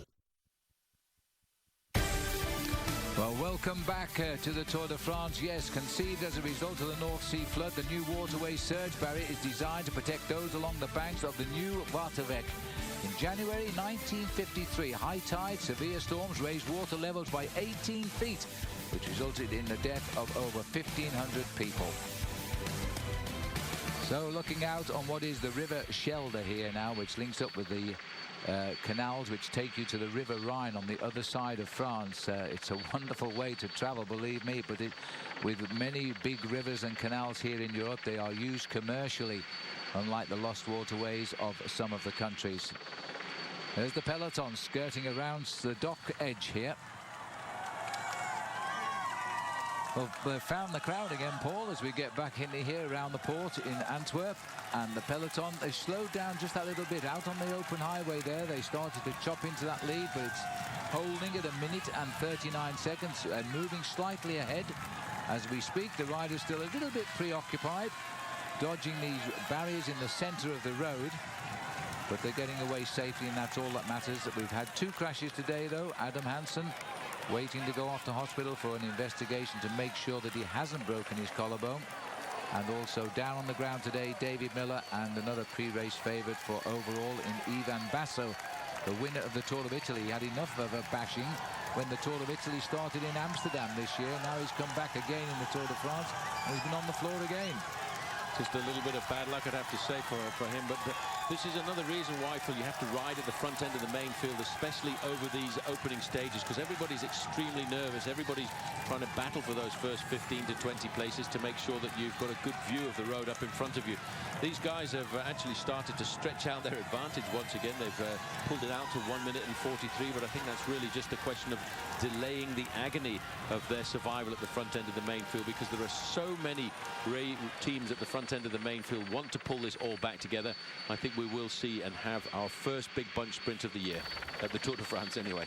At the first attempt too, if that's going to be the case, but we'll see. It'll be quite a spectacular sight if that's the way it does pan out, because it is a great sprinter's finish, slightly uphill, long straight avenue, and so we're going to see them coming at us all the way to the line, and they're going to be all over what is quite a wide boulevard once they get into the last kilometre of racing. Just 4 hours they've been riding their bike now, and for 4 hours exactly, the same 3 riders have been leading the Tour de France today.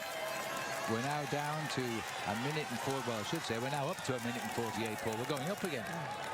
Yes, we are, and I think it's because if you look at the main field here, they're spread across the road, they're taking it easy, they realise that they've got the power over these first days to pull back the breakaway when they want to. They don't need to burn themselves out. All they need to do is catch that leading group of 3 riders with around about 15 or 20 kilometres to go, and that will be their goal.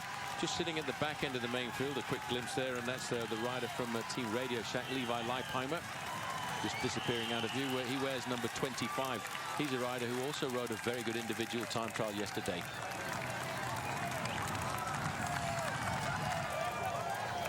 Well, I never cease to be amazed about the Tour de France as it cuts its way through a centre of a major city in Europe.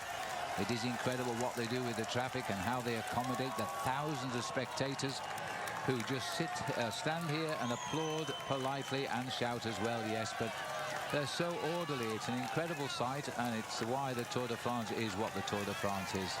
The grandstands of the world are the towns here, and the arenas are the roads of the Europe.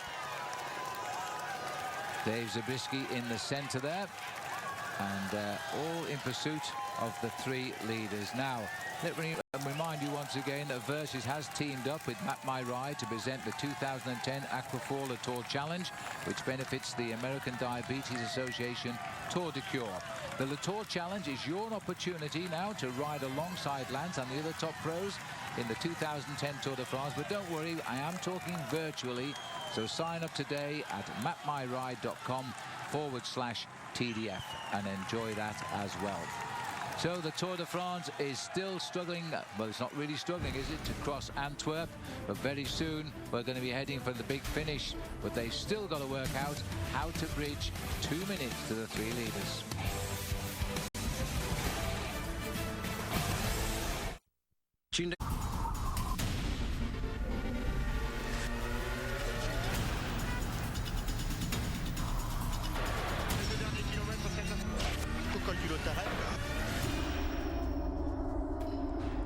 Okay, let's have a look at the Pacific Life contender standings as you rejoin me on the Tour de France. This is where Lance Armstrong sits after day one in 4th place. Contador, his big arch rival, just 5 seconds behind him in 6th place. Leipheimer is there in 8th. Rogers in 14th. Cadell Evans, let's have a look further down. These are all the fancy men as we unwind over the next 3 weeks. Sastre, bad day for him. Wiggins, bad day for him. But look at Andy Schleck, not a good day at a minute 9. And Christian van der Velde also losing a minute yesterday. But all based on the time of Fabian Cancellara. Now, let's go out to the finishing line here because Robbie Ventura has found the man who should be in the Tour but is injured, Tom Bonen. Tom, the Tour's going to Belgium. You've had such a great relationship with the Tour de France. How hard is it, how difficult is it to watch it from the sidelines? Yeah, it's pretty hard. When I was driving here this morning to say hello to the guys, it's like, you know, you missed a piece, and especially now everybody's getting ready, and I was sitting here in my normal team clothes, and you want to ride, especially I think it's a once-in-a-lifetime opportunity. We almost pass right to the region where I was born, the village where I was born, so maybe we'll never have a chance to do this again. The fact that there's cobbles in this Tour, the stage that's by Belgium, the wind, I mean, the next 3 days are perfect for you. Is it a difficult pill to swallow? Yeah, it's not nice. No. For me now, I think I'll be here today, and I have to go home and start thinking about the rest of the season, and I'm hoping to start training again at the end of the week, and hopefully I can do that painless, so I will be ready for the end of the season. I'm going to put you on the spot here. Who's going to win today's stage? Who's your prediction? I think Ferrer will win. Ferrer will win. Cavendish, you still got the form to win a couple stages as well? Yeah. I think he has to get into the race a little bit. He didn't have the real big shape that he had last year, but I think, of course, he will be ready. Everybody's ready for the Tour de France. But I saw yesterday the prologue with Ferrer. He did an amazing prologue. So today the finish line is pretty hard. I know the finish line, and I think Ferrer will be the guy to beat. Thanks. We're going to miss you, Tom. Okay, man. Yeah, well done. Thanks, Tom Bonen there. And I can imagine only just how hard it is for a Belgian not to be riding right now in the Tour de France. But he's tipped the right guy, or has he? We'll find out. 3 leaders still battling here. Sun is high in the sky now as we move towards 4:30 in the afternoon here in Belgium, where the Tour is now riding. Venons, Perez, Bohm, Lars Bohm. This youngster has such a future, Paul, at 24 years of age. He now rides his first Tour de France. We're going to see a lot of him over the next few years. I think we certainly are. These riders now are slowly but surely getting closer to the finish line. 48 kilometers, a long day in the saddle. They didn't wait very long to attack on today's stage. As soon as the neutralized flag was put in, they went straight out on the attack, and they built themselves a lead at one stage of over 7.5 minutes. But it's now starting to tumble as we get closer towards the finish. Looking into the face here of Lars Bohm, he is determined to go as long as he can here. He's just 25 miles or 40 kilometers to ride at the minute, and if he keeps that up a little bit further, 48 kilometers, that'll make it 30 miles still to ride for Lars Bohm. But they've not missed a turn, these boys. They're doing about 500 meters lead, and then they swap partners and take a quick breather at the back. Very wisely, they're eating a little bit and often now. That's extremely important, not just for today, of course. They're feeding themselves for 3 very long weeks in the Tour de France, and they have made it a very hard tour for themselves now, in the lead all day today. Yes, I think these riders are going to have to try and take a bit of a back seat tomorrow, Phil, and try and hide in the main field if they can, because they've used an awful amount of energy on the road this afternoon. They've already been in the saddle for 4.5 hours, and they've got still around about an hour of racing left to go to the finish. But as you can see, the way they're making the success of their breakaway is that each rider rides at the front end of the group for around about 100 meters or so, allowing the 2 riders behind him to shelter from the wind and save up to 30% of his energy. It looks like a Hindu temple that they're constructing down here towards the side of the road there. Well, there's the big peloton riding at approximately 2 minutes behind the leaders at the moment, as they continue through on good, clear, straight roads here where there's no people, because it looks like it might be a bit difficult to get out on this stretch of road. Just a little gaggle of them down at the bottom of the picture. Tour de France now has found a very good boulevard approach, as they will find when they come into Brussels a similar situation, but it's a bit of a tortuous kick before they actually get onto the good finishing road, especially if there's 195 riders trying to take on action in the sprint. Gendarme warning of a little bit of danger on this right-hand bend. And Vainon's here trying to catch up with our television camera. He's lost none of his spirit, that's for sure. Just look at that crowd, they've gone crazy. These are the Belgians, but they're so polite. I mean, they're orderly. Well, they are. They really have. They've been waiting. There's a nice to see just at the side of the road. I'm not sure if you picked that up, Phil, but there was a vuvuzela there. Well, we've seen plenty of those over the weekend in Rotterdam, and time to put our earplugs in, even in Europe. It's amazing to think that what is happening in far-off South Africa, the vuvuzelas were there in person in Rotterdam Central Station when Holland qualified for the semi-finals.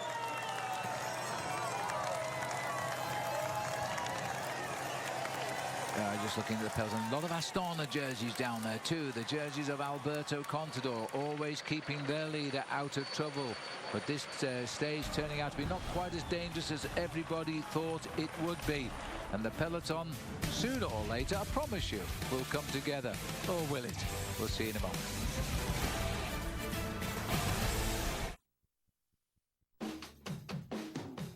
They don't like commuting, but they're excellent drivers. They completely ignore the escalator. And even though they live like there's no tomorrow, they already have plans for tomorrow. Big plans. That's the ultimate. We gaze out here across what is Rotterdam, but we've said goodbye to Rotterdam now. We are bound for Brussels in Belgium, as the Tour de France completes its first full day of racing. That's the cathedral here in Antwerp. As we've just passed through Antwerp, it's time now to nip upstairs above my commentary position to Craig Hummer and Bob Roll. What's on the menu for the prime time, boys? Well, you guys definitely are the two busiest men in cycling commentary. I understand you're both going to come up and share some wisdom with us later on in the prime time show. We'll, of course, have our Head Sweats Ask Bobke segment. And there is a rumor, it is a rumor just now, not confirmed, that we could have the greatest cyclist of all time, Eddie Merckx, with us a bit later on. Cool, thanks, Craig. Well, I'll definitely come up then. It'd be nice to see Eddie again. He owes me 50 rand from South Africa, where I once beat him in a bike race, but there was a bit of a difference in our weight value at the time. Anyway, we're looking down here. The crowds, how did they get up there? They must have paid a fortune to get that high in the sky.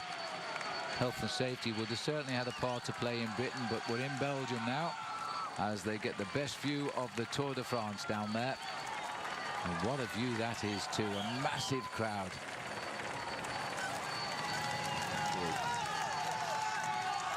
So there's the flag of Flanders flying, Paul, and everybody enjoying it from varying heights here. Independence Day in the United States. The United States are flying the flag down there as well. And these three boys are soaking up the atmosphere and giving the crowd something to cheer. A Belgian, a Spanish rider, and a Dutchman still cutting a trail through to the finish in Brussels. Well, we've seen many Tours de France stage, and a couple of the most popular were those in England a few years ago, Paul, when we started in the mall outside Buckingham Palace, and I think the police estimated in 2 days 3.2 million spectators. Well, we're going to give it a bit of competition here these next 2 days. I think it's going to be very close to that, because I would say the last time that the Tour de France went across into Holland and finished around Valkenburg, there were 1.3 million spectators along the race route on that occasion. I think we could very easily be rivaling that today, because there have been so many people out on the race route. But you mentioned just a little earlier about Independence Day today. Although we talk about Mark Cavendish being the big favourite to win the sprint at the end of the day, I wonder if, because it's the 4th of July, because it's Independence Day, that will be added advantage to Tyler Farrar, because he is, I think, a much more mature sprinter this year, and he could very easily rival the man from the Isle of Man. I think there's very definitely a chance there, and because of this nature of the finish, we must also put Thor Hushovd into the mix, because he's a very, very strong man. Maybe not quite as supple as Mark Cavendish on a flat finish, but this is not a flat finish. It is just a steady drag all the way to the line. I'm not sure I would like to be those people up there. Well, no crash helmets on. No health and safety. Let's hope they come down. Anyway, there they are. There's a little close-up for you. They're enjoying every moment of it. Clearly don't suffer from vertigo, as the Tour peloton now runs towards them. Just looking down there, there's the peloton tickling underneath. 41.5 kilometers left to go here. There's the sign, it says E19. That actually is the auto route here, which will take you very quickly into Brussels. We will take the more scenic route today and circumnavigate the center of Brussels as we head up towards the finishing line. Now, this probably is less than an hour's racing at the current speed today. These boys are going to average around 30 miles an hour for the final chase back. As we're looking here at the field. Now, I wonder what HTC Columbia are thinking. Now, Brian Holm is the team driver today in the team car. Let's just pop inside, see what he's saying. There he is. From Mesa. Big row in first right. I'm gonna tell you a bit about the finish. We're gonna repeat it again later. Okay, somebody can't hear it, tell it to your colleagues. So from like 10 kilometers before the finish till 5 kilometers before the finish, it's gonna be a bit rolling hills, big roads, should not cause any problems. And then 4 kilometers. 4 kilometers there's a U-turn. And like 4 kilometers from the finish we have a U-turn. 4 kilometers before the finish we're gonna have a U-turn. It's not in the book. Not marked in the book. But a U-turn like same size like Champs-Élysées. Amazing, and they've got to take all that in when they're riding. As you said, if you don't hear me the first time, you'll repeat it later on. I must say, I didn't notice that U-turn he was referring to. There is a rather nasty switchback, but that was at 2 kilometers to go, which we did see today. But he said 4 kilometers out. Well, we'll find out anyway. But the boys know the way in. They know what they've got to do. First of all, they've got to catch 3 guys out in front. Now, last time we took a break, it was 2 minutes 4 seconds the gap. It's now down officially to 2 minutes 3. And they're still in the lead. We'll see you in a moment.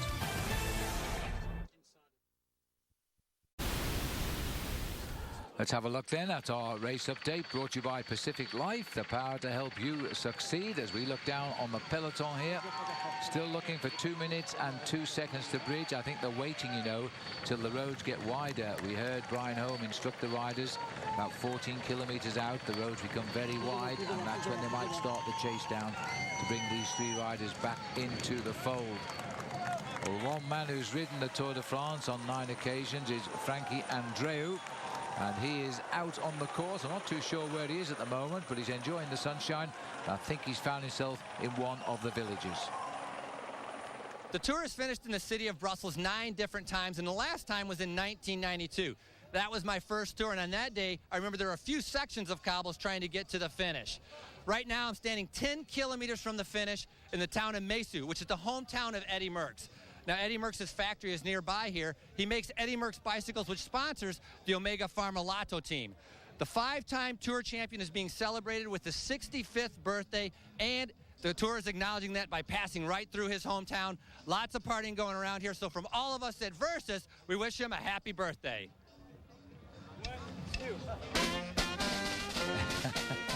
All together, folks back home, salute the champ.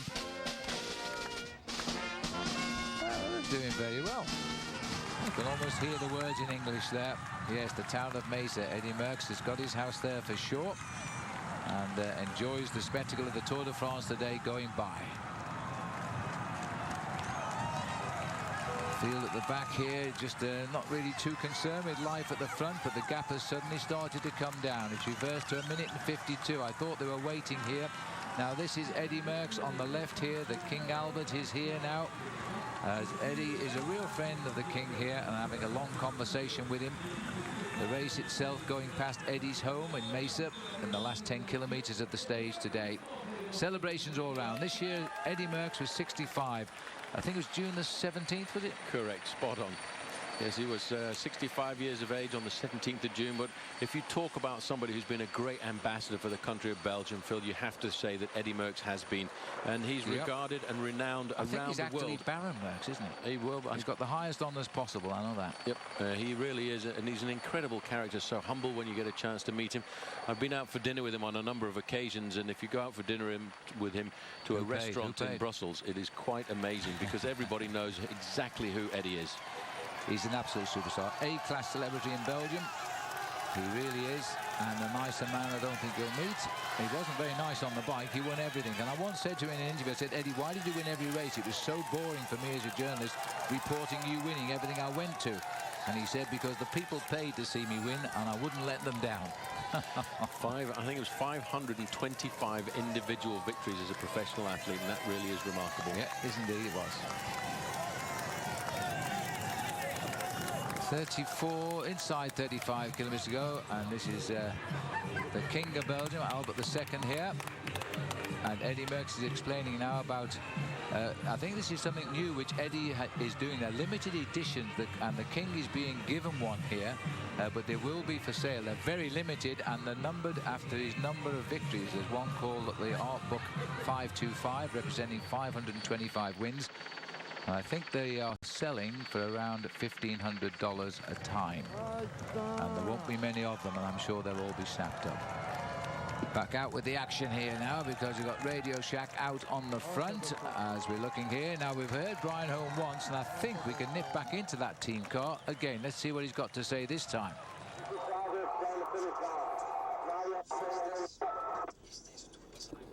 Okay, baby, we try again.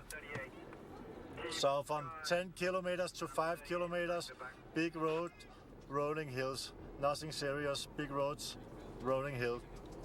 Like from 4 kilometers, you're gonna have that U-turn with 4 kilometers to go. After that, it's gonna be 3-4% downhill. 2.3. With 2.3 kilometers to go, you're gonna have a 100-degree right turn. 2.3 kilometer, 100-degree right turn. Then it's gonna be narrowed into 2 lanes. 2 kilometers to go, you're gonna have a bend where you can only go 90% of your speed. Okay, 2 kilometers to go, you're gonna have a bend where you can go 90% of your top speed. Now we're on the same wavelength, Brian, because that was the corner I did see this morning just before the 2 kilometer banner. It's down a steep descent, actually, and then you really brake hard to make that switch into the right. That was the difficult part of the day's approach to the finish, for sure. Well, as we continue with 3 leaders, the lead is now down to 1 minute and 10 seconds. It's time for me to remind you once again about our Cadillac Lead the Pack sweepstakes. And you log on to versus.com/lead the pack every day during the Tour de France. And you could be with us next year on the 2011 Tour and have a Cervelo R3 bicycle or a polka dot or yellow jersey. Today's code word when you log on is sprint. So it's getting close, everyone. It's down to 62 seconds now. We are just on 20 miles from the finish today. The hills and the roads are going to get a little bit tougher as we approach the finish, and they will be caught, but not before you rejoin us after this break.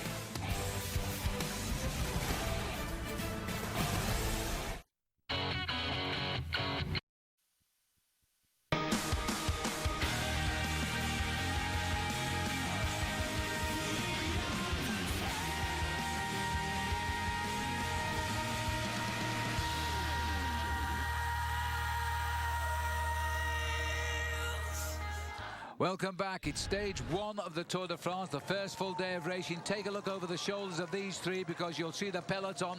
The gap now is just about half a minute here, and there they are. And we've just seen one attack here by the man in blue, Vainons. It's been countered by the other 2 and gained possibly 2 seconds because of the move, but it's nothing. These riders now are dangling in front of the whole peloton of the Tour de France. And this is going to throw it to the sprinters as Lars Bohm has decided to have a go. And he's used that central reservation to stop them chasing his wheel. So they've got to dive over the line to him now. They've got him. Well, he tried to use the traffic furniture there, Paul, to get away. They couldn't get him for a while, but they're quickly through the gap. And now the 3.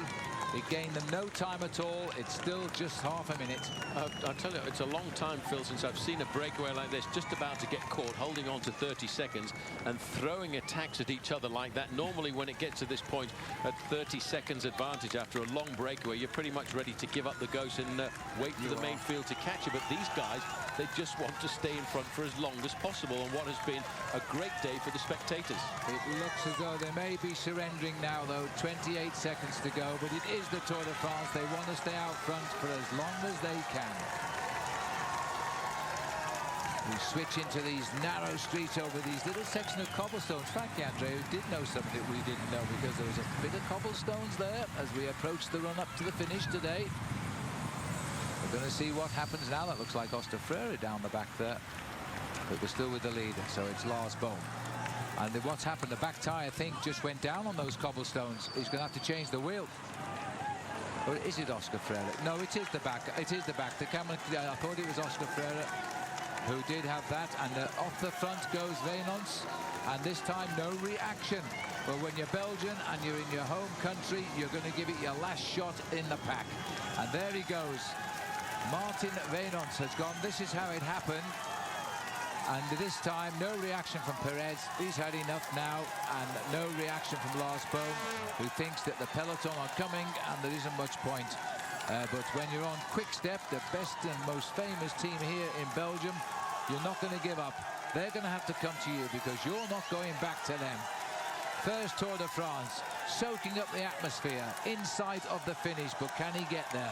29 kilometres from the line. This looks like Freire, who's changed his back wheel and is pedalling back to the race.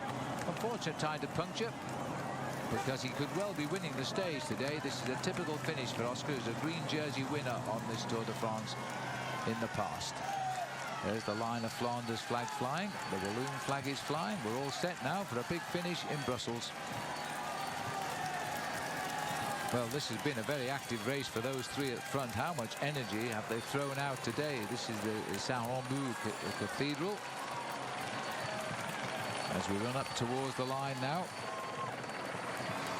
And Oscar Freire just hooking up on the back of the main field now. But it is a chance there for him to just get a little bit of relief before he starts. A little bit more action going again now. This looks like Tony Martin is having a dig. The white jersey of the Tour de France after his brilliant ride yesterday. Well, this is interesting, Paul, now. Tony Martin taking a little bit of pressure off HTC here and their pacemaking to bring back the leaders. He's deciding to use this immense ability he's got as a time trial rider. Can he reach the lone leader? Just looking at that, it was a bit confusing. In fact, I'm not sure if that was not the German national champion going out of the front end on the attack there, because Martin didn't have the German bands on his sleeves. He's wearing just the white jersey as the leader of the white jersey competition. We'll find out in just a moment then, because this certainly is the leader on the road here. And he's determined to go through these narrow roads as leader of the Tour de France. But the gap, just 16 seconds. Martin Wijnands in his very first Tour de France here, as he continues to race on. This is Alexander Pluishkin. He's the champion of Moldova. And you can see he's got his national champion's jersey on. All of these champions' jerseys were awarded just a week before the start of the Tour de France. And Pluishkin is a team from Moldova. I think he's the only rider that comes from that nation at this level of cycling. And he won his national title just before the Tour de France, the weekend before, in fact. And he's making sure that we now recognise him next time, at least me, anyway. Well, in fact, in the team management, I suppose you could say that Andrei Schmil was at one time Moldovan. He changed his nationality about 4 times. He was Ukrainian, he was Moldovan, he was Russian. What is he now? Belgian at one stage. I'm actually not sure what he carries at the moment. I think he's actually Belgian. I might even be at the finish, who knows. Wijnands has been joined then by Pluishkin. Now, this is fresh legs coming up here. I'm not sure about Wijnands being able to hold on, though, because he's been in the lead now. 223 kilometres today. He's been in the lead for 197 kilometres, this man. Well, he's found something special to get onto the wheel of Pluishkin here, the Moldovan national champion. And the reason for that, I think, is because he is racing in Belgium. He rides for a Belgian team and he's riding on a Belgian bike. And he wants to stay at the front of the race for a little bit longer if he can. But at 26 kilometres to go, I have a feeling that they will pull him back into the fold. This is the work that's being done to pull back Oscar Freire. There he is just at the back. You can see those bands on his shoulders. Well, those are an indicator that he's been a former world champion. He won his first world title with only 14 days of competition in his legs that year. He had so many problems with health and injury, but all of a sudden he bumped out of the pack and got himself a victory, and hardly anybody knew who he was. Well, nobody, just like Pluishkin. We had no idea who this man was, and he suddenly was the world professional road race champion. And then he went on immediately to win the Tour of Lombardy. Then we knew we had somebody special on the pro circuit. He's now had 3 world titles since then. Well, the peloton altogether, the world champions, by the way, they will go for the first time ever into Australia this year in the end of September, early October, just before the Commonwealth Games take place in India. And they'll be taking Cadel Evans down there as the defending world road race champion. So that should be an exciting end to the cycling season in Australia. Yeah, however, I think that circuit round there in Melbourne to Geelong, I think it probably suits Robbie McEwen a little bit more than Cadel Evans. Maybe. It's a pretty tough course in Geelong, I think. But yeah, you're right. It's not a climbers course particularly. Now, all together, trying to reorganise themselves. Now, these are the desperate moments. 25 kilometres out, 26 seconds the time gap. They don't really want to catch the leaders because everybody else will start attacking. So now we're going to start playing a little bit of let the hair run, but for how long? 25 kilometres banner to go. We are now, and look at this crowd. What a wonderful day out in Belgium today, as it has been in Holland, beneath clear blue skies. The Tour de France is going into its second country in as many days. Well, those two riders have actually extended their advantage a fraction to 30 seconds, but the main field, Phil, have not really started their full organised chase. They haven't started their full organised lead-out for the run into the finish. However, you can see Garmin transitions. This team has come to the front, and it's the Belgian rider on their squad, Johan van Summeren, and he is a strong man on the flat. He's a strong man in the mountains, and he is taking the pace up here for their man, Tyler Farah. He's doing his job, which is to close the gap now and put Farah into a situation to win the sprint.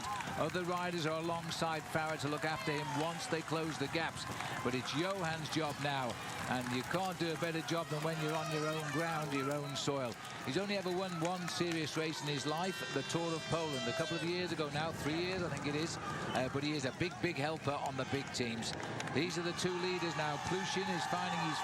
Somehow, Vainons is finding the strength to help Plushin on the attack. Well, it's because he's in Belgium, Phil. He is so proud to be here riding at the front end of the race, and this is something he will talk about for a long time. You don't often get the chance, if you're not French, to race on home soil in the Tour de France outside of the French hexagon. But for this man, racing in Belgium is sheer pride. Have a look at the road surfaces here, because racing on these kind of roads in Belgium is extremely dangerous. They're made out of concrete, but they're concrete slabs, and the most dangerous thing about them is the joint between the two slabs is very often stretched out into a gap, and if that happens and you get stuck in one of those, we in cycling know that as Death Valley. So the crowds continue to cheer themselves hoarse here as the Tour de France reaches the last 23 kilometres. 32 seconds at the gap, 23.5 kilometres still to run. Slowing down now, a changing of the guard at the front here.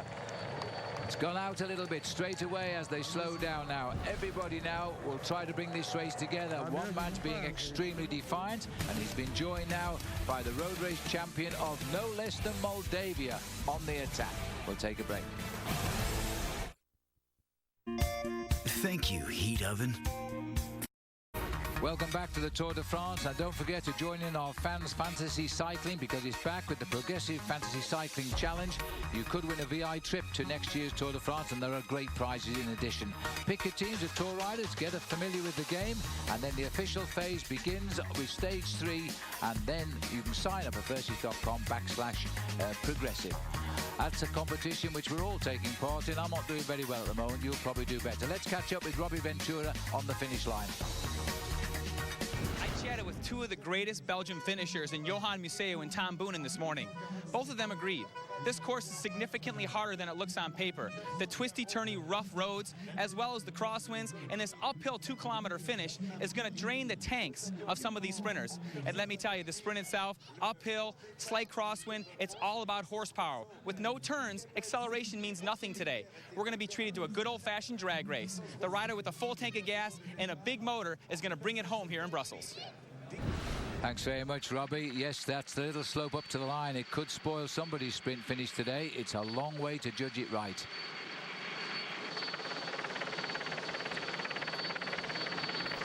Now the riders continuing on their way here.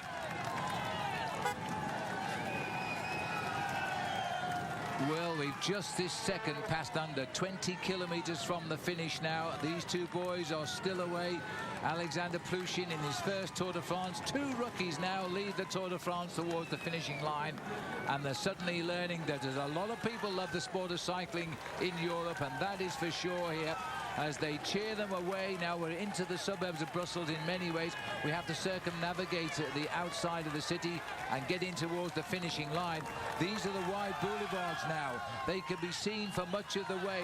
Little bit of undulations. It's a very difficult call now to stay away. Well, Pruisian really did add some horsepower to this breakaway, and he's stretched that advantage up to the minute mark. But very shortly, Phil, you will see a reaction coming from the teams of the sprinters. Here, the fact that they're stretched out across the road, they're using all of this boulevard in the outskirts of Brussels, is an indicator that the hammer has not yet started to come down. Once you see the main field start to stretch out into a big single file, then all of a sudden you'll know the chase is on in earnest. Well done to Pruisian, who is absolutely terrific. He's actually moved this race out now to almost a minute again, causing a little bit of consternation. It's a pity we can't put a camera at the back of the bunch right now, because life is no longer happy back there. Riders are actually being detached from the back and going off. 11 miles, 18 kilometers, call it what you will. It's still a long way to go for two riders out front. And hats off to Pruisian, the champion of Moldavia here. He rides for the Russian Katusha team. He really has got some strength there. And let's not forget, he's actually a teammate of Robbie McEwen. So what that does is it takes a bit of pressure off Team Katusha. They don't have to chase now. That's up to the teams of the other sprinters to come and do the pacemaking at the front. And Robbie can just sit there in the shadows, away from the front end of the main field, in 10th or 12th position, hiding away from the wind, waiting for the moment where he thinks that he can use his power to pounce. Actually, that's a very good point, Paul, and it takes the pressure off, as you say, Robbie. Now, these are the two leaders sitting out in front. They're holding now just on inside a minute. The crowds, there can't be anybody left anywhere else in Belgium right now. They're all here to see the Tour pass through. Tomorrow, we race to Spa in the Ardennes. Another beautiful part of this country, a very diverse country it is too. And then we head over to the cobblestones of northern France, and the event will be back on home territory the day after tomorrow. Well, look at this now. Johan van Summeren, another Belgian rider, riding for the American Garmin Transition, stamping on those pedals, and he's down to 57, or is it up to 57? I can't remember now. I would say it's just hovering at the moment, but what's happening, if you look, you can see the sprinters teams getting themselves organized. Cervelo test team are there. That's where we're headed to. That's the Atomium, built in 1958, and it really is, in fact, that was the symbol that represented the Euro Championships soccer in 2006. It makes an incredible backdrop, but it's a long way to go. Well, we finished almost in its shadow. We'll pass it very close to the finishing line. We've still got to get there, though. I'm just scanning the horizon. You can see it straight ahead. That's where we're bound now. Marcel Veynon saying, I just haven't got much more left. Just keep going. You're doing great. Even though they get to the finish, I won't be able to outsprint you any longer. He's just been out front unbelievably. 130 miles in the lead today. Well, that's a phenomenal job by Wijnants, and I would think he needs to get the award for the most aggressive rider, because he certainly has been the most courageous rider on today's stage. Got to. Sitting on the wheel there of Pruisian, resplendent in his Moldovan national champions jersey, and he really has put the cat amongst the pigeons with a move like this. But the sprinters teams at the front end of the main field, they're getting themselves organized. They are waiting for the time when they have got to turn up the screws. Oh, well, what's he going to do tonight, Paul, to recover from an effort like this? He's got 3 weeks to go to the finish. But he's been extremely motivated. He's going to have to hide in the main field for as much as possible over the next couple of days to get over an effort like this. But he's not going to be able to have an easy ride around Spa, because there's some very nasty climbs to get to the finish in Spa tomorrow. Then the day after that, he's going to have to throw himself at the cobblestones. And if you're only just joining our coverage, by the way, you may have seen yesterday in the prologue, two riders had very nasty injuries when they crashed on their faces. They finished the prologue, but Cardozo didn't start today with a broken jaw and a broken shoulder blade. Believe it or not, he did finish yesterday. And Matthias Frank also had to retire. He broke his thumb, and he's a teammate of Cadel Evans and a strong teammate in the mountains. So he's going to be missed by Cadel Evans for sure as we make our way around France. Over on the right-hand side, the Team Katusha. Now, that is the team who's got a man in the breakaway, but also got an extremely good sprinter. That, of course, is Robbie McEwen. You can see the organization. Now, the blue and pink jerseys in a diagonal line there, that's the team of Alessandro Petacchi. He, too, is a man who could rival for the victory here this afternoon. If you make a single mistake on the run-in towards the finish, there's going to be 2 or 3 sprinters queuing up in your slipstream to take advantage of it. That's why the first day is so very important psychologically for a sprinter, to get win number 1 under the belt. Then you can race the rest of the tour in a relaxed manner. Well, 15.5 kilometres to go. Well, we're going to start willing these guys on. We really are, because they're holding exactly the same time gap. 56 seconds here. The peloton are under pressure now, because they're also beginning a little bit of infighting will be starting now. Tyler Ferrara isn't too far away from the lead group. He's in the perfect situation at the moment.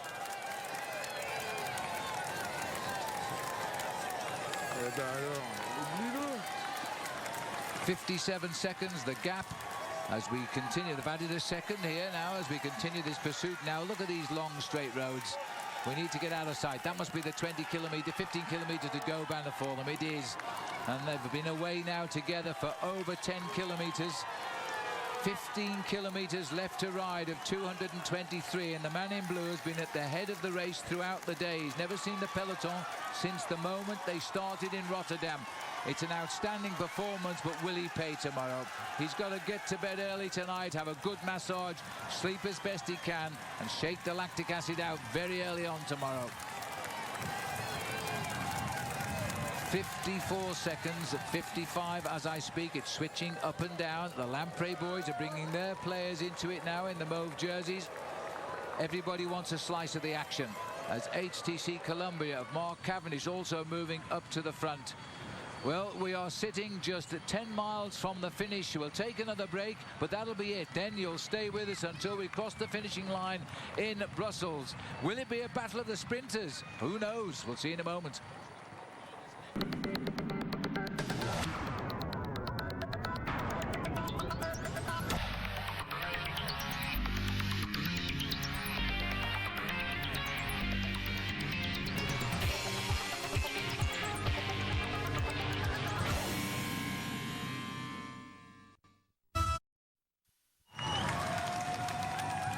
Now at the man who is trying to save the day for Moldavia, the only Moldavian professional I know anything about, Alexander Plushin, still setting the pace here and lead at 35 seconds.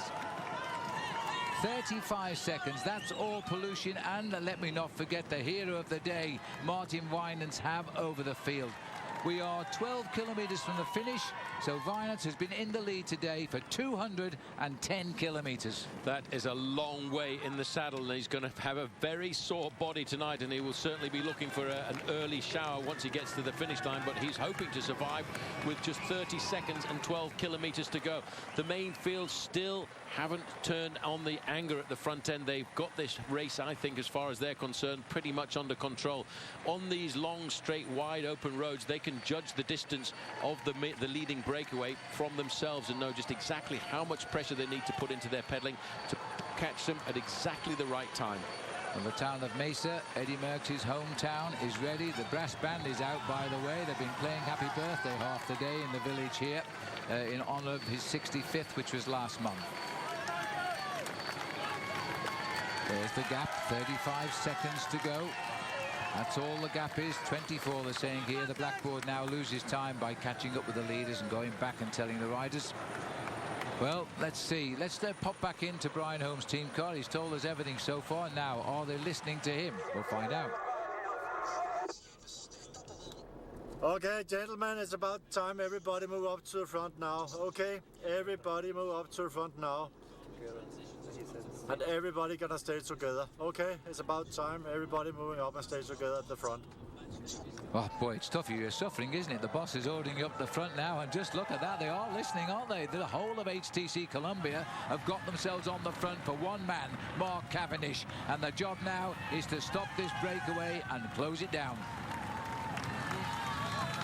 The order now, Paul, has gone out by the team director, Brian Holmes, to get HTC Columbia on the front, and they've all appeared as if by magic.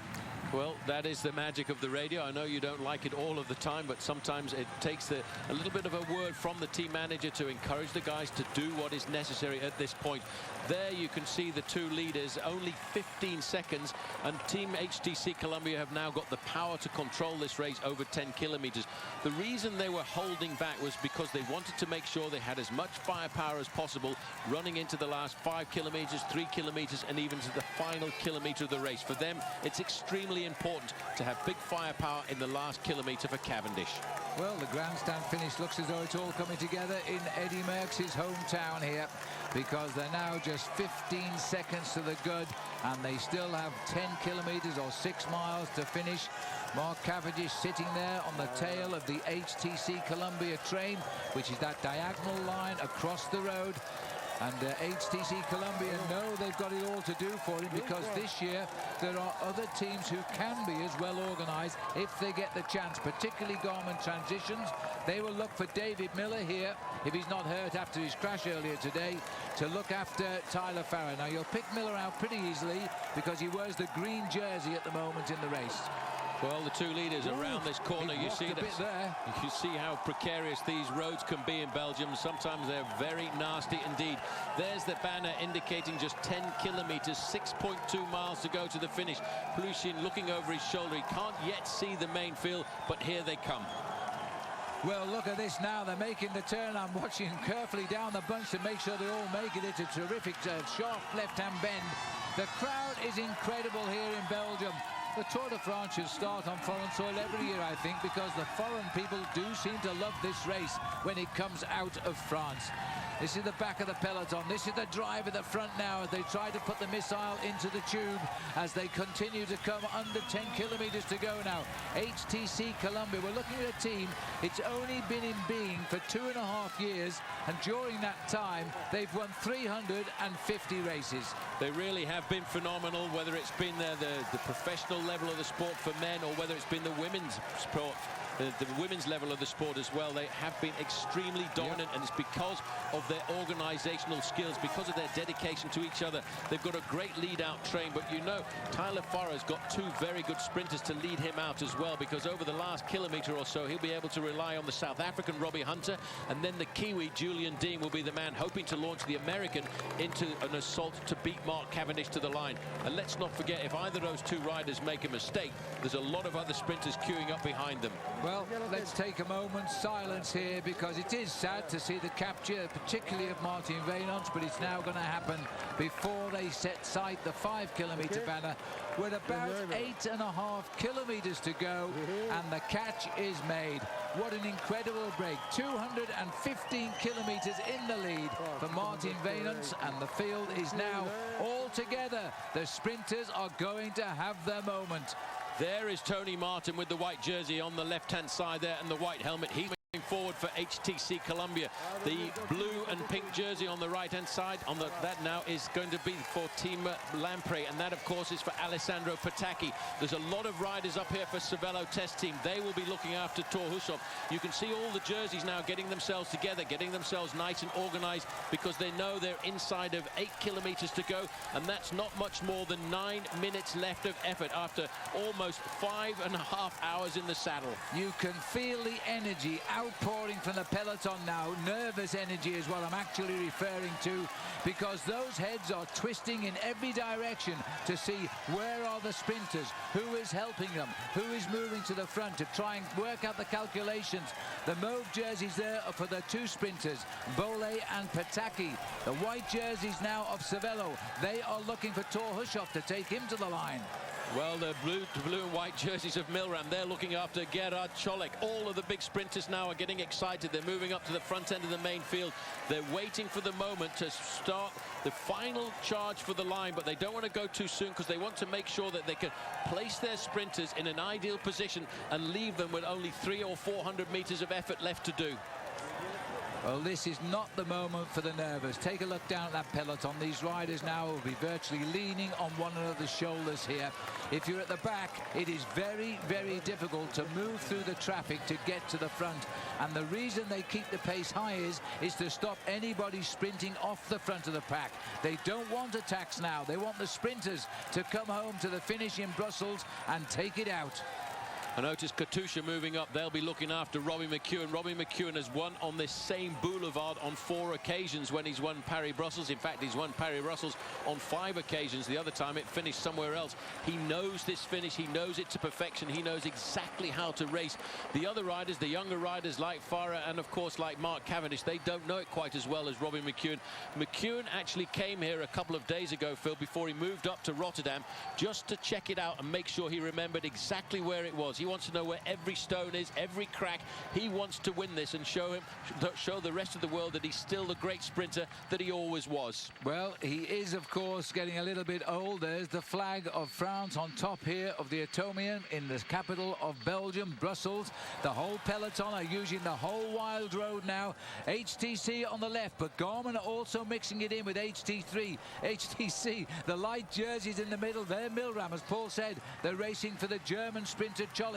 Everybody know it's the first day of the Tour de France. They all want to win it. Well, you can see Lamprey, the team, actually getting the best lead out at the moment. They will be looking after them, and Alessandro Patacchi, LA Jet, we used to call him at the heights of his career, as we now get a little bit closer towards the finish, just inside of 5.5 kilometers. Still, HTC Columbia are waiting to unleash their very, very savage lead out, the lead out train that has taken Mark Cavendish to 6 victories in the Tour de France last year, 4 in the Tour de France the year before. Now he's hoping to open up his bank account this year in the very heart of Brussels. 5 kilometers to go there. They stamp on the pedals now. It looks like the face of Bernard Eisel, who's got himself on the front. It's a sharp right-hand bend now. They're under 5 kilometers to go. It is all eyes down now, not for the nervous anymore. The flag of Belgium flies above the peloton of the Tour de France. Mark Cavendish, HTC Columbia on the front. Ralph Grabsch is the man setting the place here. Or is it Bert Grabsch? Bert Grabsch is setting, his brother's retired. And we look into the main field. We can see Tyler Farrer's team in the orange helmets trying to set it up for him. David Miller in the green jersey. He will personally look after Farrer. He's peeping in as well. Well, Grabsch is on the front. He's followed by 2 riders from Lamprey. Then he's followed by Mick Rogers, followed by Bernie Eisel. I haven't seen him, but I know that Mark Renshaw will be there, and you can be absolutely certain that right behind Mark Renshaw will be Mark Cavendish, because Renshaw is the final lead-out man for Cavendish. It's all nervous moments here. If you touch your brakes at a moment like this, you are going to go a long way back down the main field.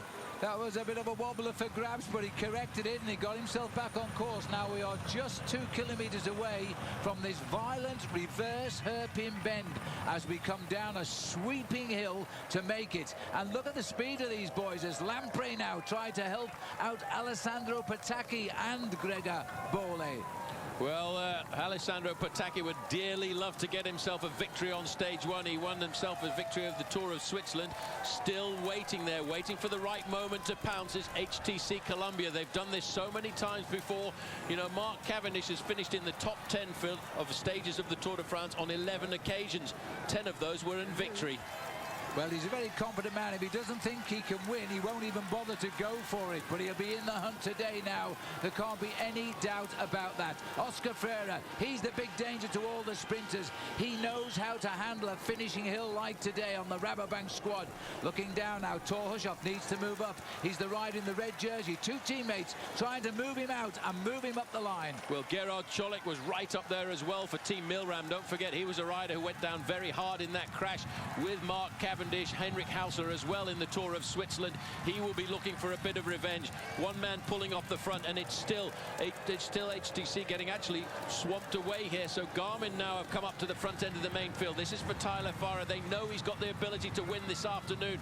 Still no real control by HTC Columbia over on the left-hand side there. They're waiting for the right moment. I noticed Tony Martin has moved up in that line. He's got an incredible turn of speed for a kilometer or so. Cervelo test team over to the right-hand side. Still, this is all of the teams have got themselves organised. They're coming down. This is the right-hand bend that you were talking about. And they'll switch right back on themselves here. Somebody's gone very wide. There's a crash there. Picked in the middle. It was a very, very sharp turn. As you can see, they have taken out. It's a Lamprey rider lying on the road. He looks okay, I think. Cervelo test team have got a man down there. HTC are down too.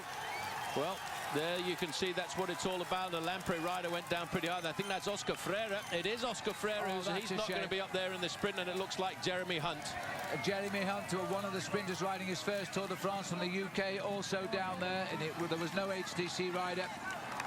That was a very, very nasty crash. We were anticipating that, I'm afraid. Now, they don't lose time, but of course they miss out on the finish. But they don't lose time because they've crashed inside the last 3 kilometers of the day. So they will be given the time of everybody else today, but they won't be in the hunt for the prize. We need to get back up there now. The front. Tony Martin has got himself up to the front now. Also in there is Eisel, and the green jersey of David Miller is now trying to bring the American Tyler Farrar to make it a perfect Independence Day. Well, you can see there, this in fact, Mark Cavendish is out of the hunt here, Phil, this afternoon. He went down in that crash as well. Renshaw didn't go down. Renshaw is still in there with Bernard Eisel, but in fact, it's Garmin Transitions have got the control at the front end of the main field. Tyler Farrar will be sitting right at the back end of that group, and he's got the ideal lead out. Behind Miller, you'll have the South African Robbie Hunter. Behind the South African, you have the Kiwi Julian Dean. They've got what they wanted this afternoon. They've got the organisation at the front end of the main field. Well, with Cavendish out now, this is a wide open sprint here. Tyler Farrar will go in favourite. There's been another massive pile up behind. Bernard Eisel is at the front here now as the riders have tumbled into a huge heap. The road is blocked there. I've never seen a crash like that before. They're buried. And George Hincapie walks through the melee of riders and remounts. They're all untangling themselves, but get back to the front. This is where the action is right now. Now, Tyler Farrar is here, but he looks a little bit tired. He's third wheel. Tyler Farrar, as he's going to get it. Hushoff is on his wheel, and Greg Bolle is the rider from Lamprey who's trying to do it. This is going to be a desperate moment here. Hushoff goes on the centre. Farrar, I'm not sure, has got it, has gone. Pataki, and another crash in the middle, and they have gone down as Pataki has come clear now. Alessandro Pataki is going to win the stage of the Tour de France, and he's done it amidst the massive crashes. Is he going to hang on? Yes, he is. That, Paul, is absolutely incredible. Well, it's total chaos out there on the roads this afternoon. They were dropping like 9 pins. They're all over the road. This has been a massive crash at 500 meters to go. Blocked the road completely. There's Fabian Cancellara. Bear in mind, all of these riders will be given exactly the same time as the winner, because that happens. Well, that is amazing. What we have to remember is we just hope nobody's injured, because they don't lose time. The rule, 3 kilometers out, who you are with, you finish with, even if you fall, applies. But the thing is, are they injured as well? There was a lot of people down there. There's Tyler Farrar. He went down in that penultimate crash there. He's being helped up to the finish line by David Miller.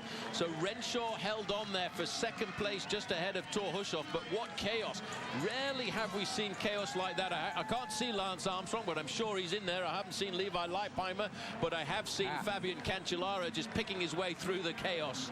Yes, George Hincapie was another one who picked his way through well. It is amazing. There is Lance Armstrong back at the pack left of our picture. He looks okay. Well, even in his 7 years as a Tour winner, he can't have seen anything like that. Fabian Cancellara will keep his yellow jersey, although he's only just finishing the day. It's been that sort of day today. Massive, massive crowds, and they've been treated to a most incredible end to the day. Mark Cavendish out at the bottom.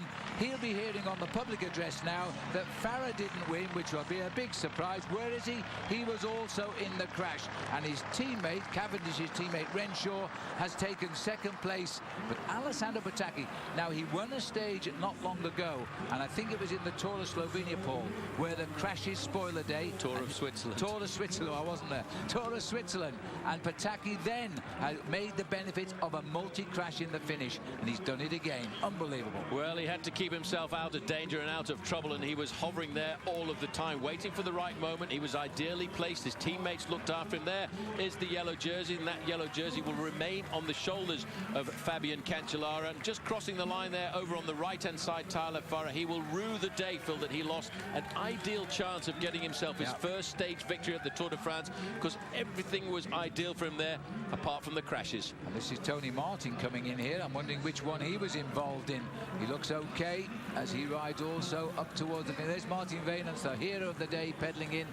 he was probably off the back of the race, and he's wondering what everybody is doing at the moment as he checks out just what is going on today in the Tour. Well, it has been a stunning day with the highlights of the day, a long breakaway, and massive crowds. The sprinters got their wish, but they were so anxious to win the race today. We had those 3 pile-ups on the running. Well, Phil, it's all because of the nervousness of the first day of a race like this, how important it is to get the first victory under the belt. But, you know, Alessandro Petacchi, the last time he came to the Tour de France was 2004. He didn't finish the Tour on that occasion, but the previous year he won 4 stages in the Tour de France, and that was 2003.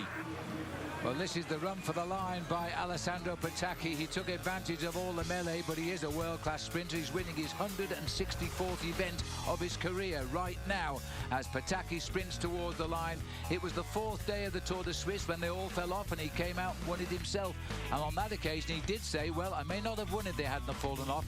I wonder what he'll say today, because that was a very difficult finish for anybody in a sprint today. Renshaw hanging on there for second place. Renshaw was looking after Mark Cavendish, and that was, as we predicted, Phil, a very precarious right-hand sweeping bend, and it caught out a number of riders. But it was the nervousness of the first day out on the open road which took so many crashes down in that last 300 or 400 meters. It really was mayhem. It was absolutely amazing. The French flag flying here in the centre of Brussels today, and the Tour is in. Well, it's Alessandro Petacchi who will take the day's honours, and at 36 years of age, I didn't give him much of a chance, and it's a little unfair to say he won because of the crashes, because he was obviously in the right place and poised to make a move. Lamprey had confidence in him because they were right there as a team as they approached the finishing line. But I wonder how many riders have been actually injured in that fall that might affect what comes in the next 3 weeks of racing. We're going to take a break now. I'm going to get my breath back and then come back and join us, and we'll wrap the day's racing up. What a day! See you in a moment.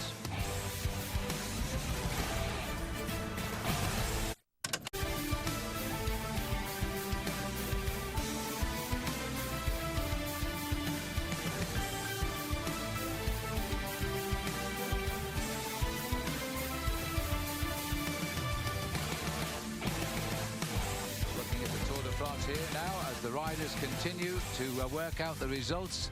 Alessandro Petacchi, that's his 5th historic stage win in any Tour de France, and I make it his 164th of his career.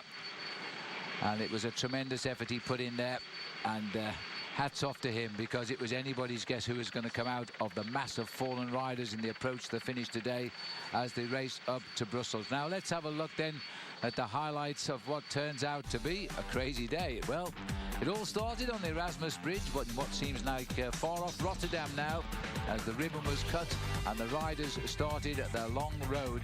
Lance Armstrong, after his 4th place yesterday, on the front rank there alongside the leader, Fabian Cancellara. The ribbon was cut. The 97th Tour de France was underway from Rotterdam in Holland. It didn't take long to start the action either. Breaking away as soon as the official flag went in was Lars Boom.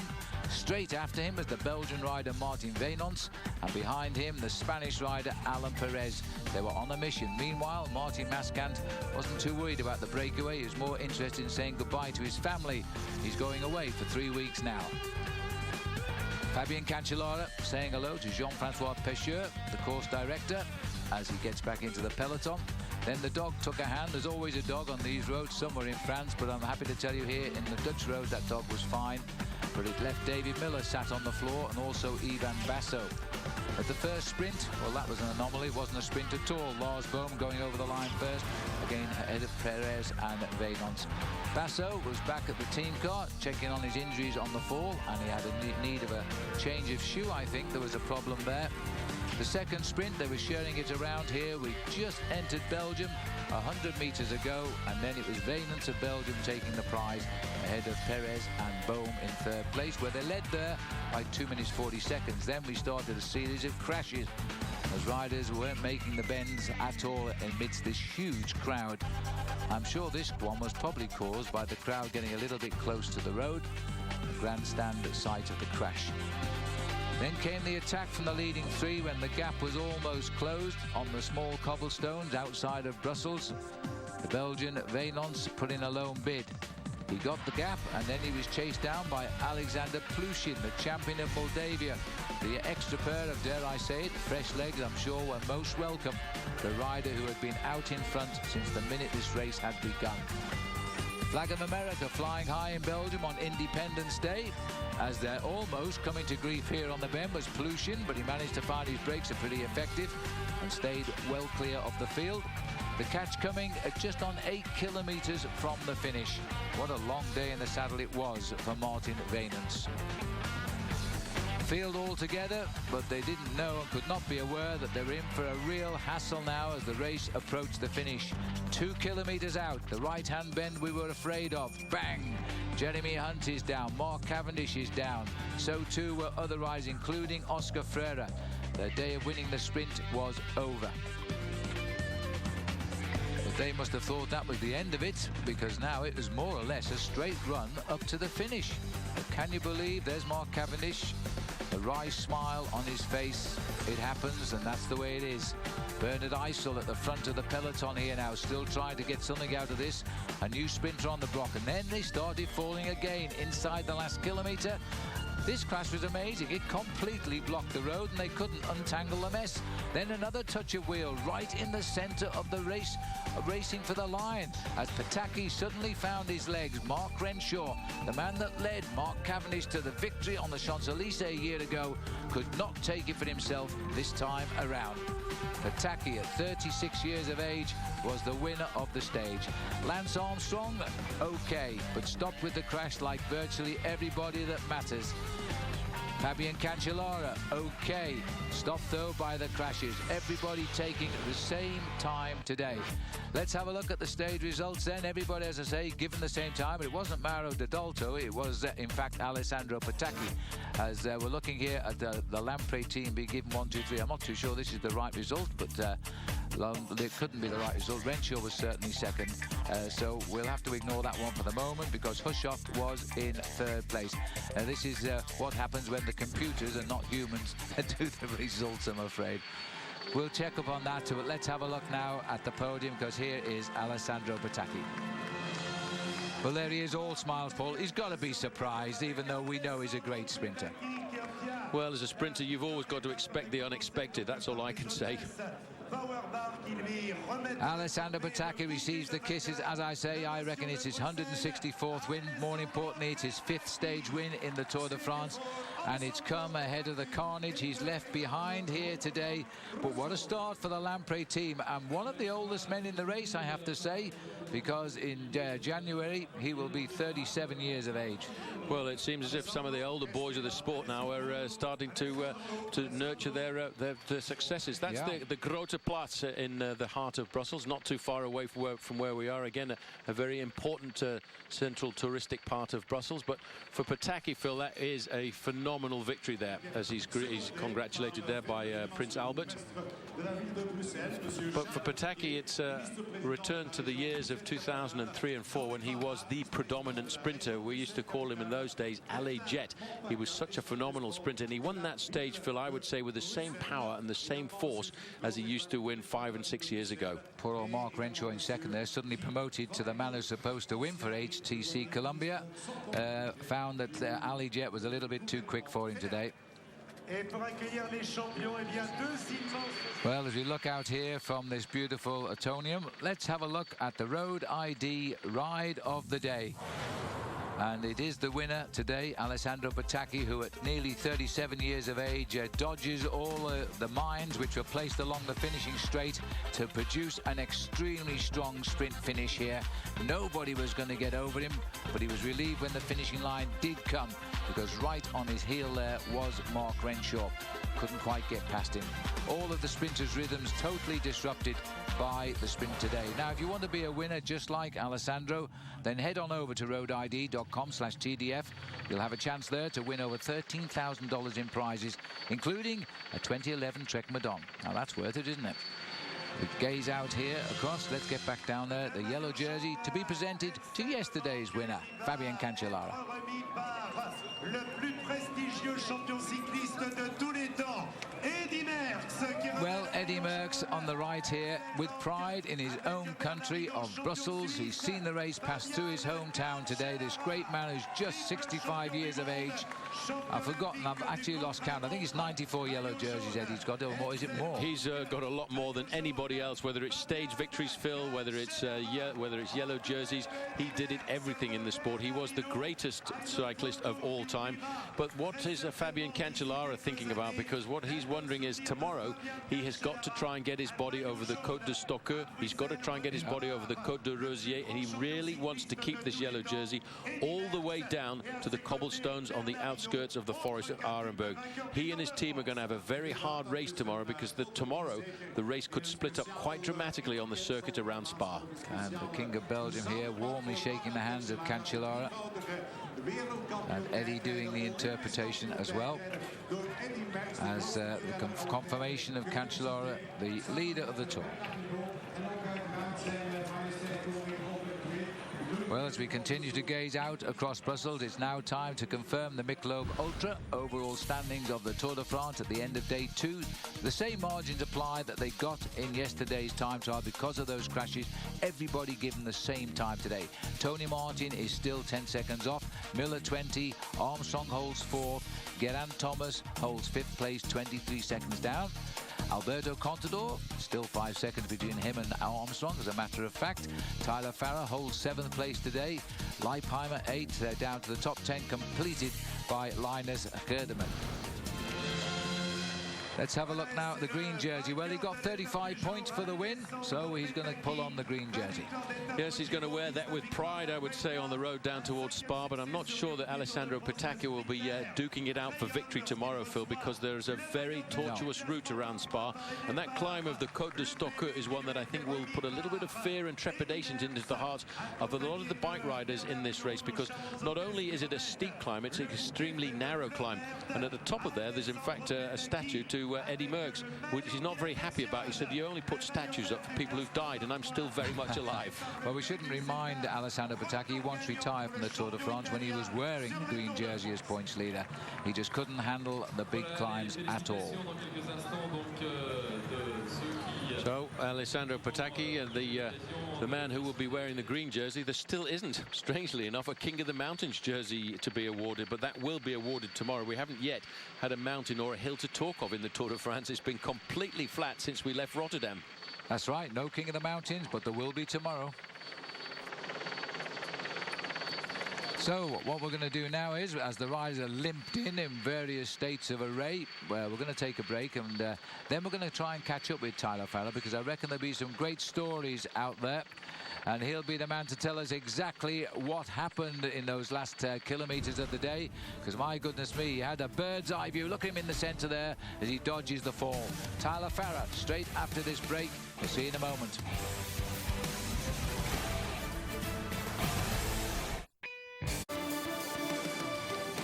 Back. We've seen the Tour de France with its anger in that last 2 kilometres today. It has been absolutely tremendous finish. The great Eddy Merckx there. Paul, there's a multi-jersey. He's one of the few cyclists to win all 3 competitions in the same Tour. And of course, you might notice the number on there, number 51. That just happens to be the number he was wearing on his back the year that he won his first Tour de France way back in 1969. What a legend that man is. He most certainly is here. 51 is a very famous number in the Tour de France. Other great names won it wearing that number 2. But Eddy Merckx was a Belgian through and through, and the thing was, he broke a dearth of over 30 years when he came and won for Belgium, and that made him a superstar. And he was such an incredible superstar in the country, almost unifying the French-speaking people with the Flemish-speaking people, that when his 2 children were born, he wouldn't choose a French name or a Flemish name. He actually chose Scandinavian names for his kids, so much he didn't want to upset the Flemish people. Those 2 men between them, 10 victories in the Tour de France. 5 each. The the famous 5 club. The other man who's not here, sadly, anymore with us is Jacques Anquetil. Otherwise, we would have had all 3 of them on the podium there. So Eddie Merckx then, I think, a little bit touched by that. And another souvenir for him as he takes it over to show the King of Belgium his jersey. No, I tell you what, though, that was a tumultuous finish. I wonder what Eddie Merckx and Bernard Hinault feel about that finish, Phil, on the run in towards it, because it was a very dramatic finish line. I think a lot of people, as we look down here at Eddie Merckx, will wonder just exactly what went wrong on the run in towards the finish line. Hinault over on the left-hand side. He's now responsible for looking after all of the champions who come up to get presented. But that running towards the finish line, what chaos. Let's have a look again. This is the last crash here as Pataki breaks to the right. Tyler Farrar there does a little bit of side skidding as a rider on AG2R goes down. Then it was up to Mark Renshaw because no longer was Cavendish there, but he couldn't quite do it. We're looking down on the Grand Place of Brussels, and we can now join Frankie Andreu, I think, who is now with Tyler Farrar. This should be interesting, Frankie. I had perfect position. Everything was on track. And then the AG2R guy, I think it was Mondary, but I'm not sure, just decided he wanted to run into my back wheel. And his front wheel stuck in my derailleur. And I was dragging his bike down the road after that. And yeah, I'm lucky I didn't crash. I mean, obviously, you can see your derailleur's totally torn off. Leading up to that point, you had your team on the front. How are you feeling? I feel good. The guys were perfect today. You know, they did exactly what they needed to do. You can't help something like this, really. And in the end, there was a couple big crashes. Is it a lack of respect being shown to the sprinters or the GC guys trying to get up there to get in the way? Or, I mean, is there any explanation? No, not at all. It's just everyone's nervous. It's the first field sprint of the tour. Everyone wants to start off on a good note. And, yeah, things like this happen in bike racing. All right, thank you. Tyler, excuse me, I wasn't here. Well, there it is, though. No derailleur left on his bike at all there. Let's have a look at the Radio Shack routes, though, as we continue the Tour de France tomorrow. The sprinters, and I think Paul's right, won't have the say. I don't think they will, Phil, because the riders tomorrow will move away from Brussels. It's a 201-kilometre ride to Spa, moving generally in a southeasterly direction. They go through the town of Wavre, they go through the town of Huy, but then when you get down towards the end, those little red spots, they are the climbs that the riders will have to negotiate. Down towards the end, that climb of the Col de Stockeux and the Col de Rosier, they are very difficult. I think too hard for the sprinters. Maybe somebody else, maybe Oscar Freire getting a bit of revenge. So don't forget, stage 2 tomorrow takes us away from Brussels, but we do stay in Belgium. We continue to Spa. Another long day of 125 miles. Live coverage starts at 8:30 a.m. and that will take us through at Eastern Time, don't forget. And of course, you can only see the Tour de France here on Versus. Well, congratulations now to our stage winner today, Alessandro Pataki. Don't forget, for a full schedule, all of our daily stage highlights, head on over to versus.com. Our clothing provided by Izod. And congratulations today to the man who won the stage, Fabian Cancellara. Well done, who keeps his yellow jersey. We'll see you tomorrow. It's been quite a day, and it's only day 2 of the Tour de France. Goodbye from Brussels in Belgium.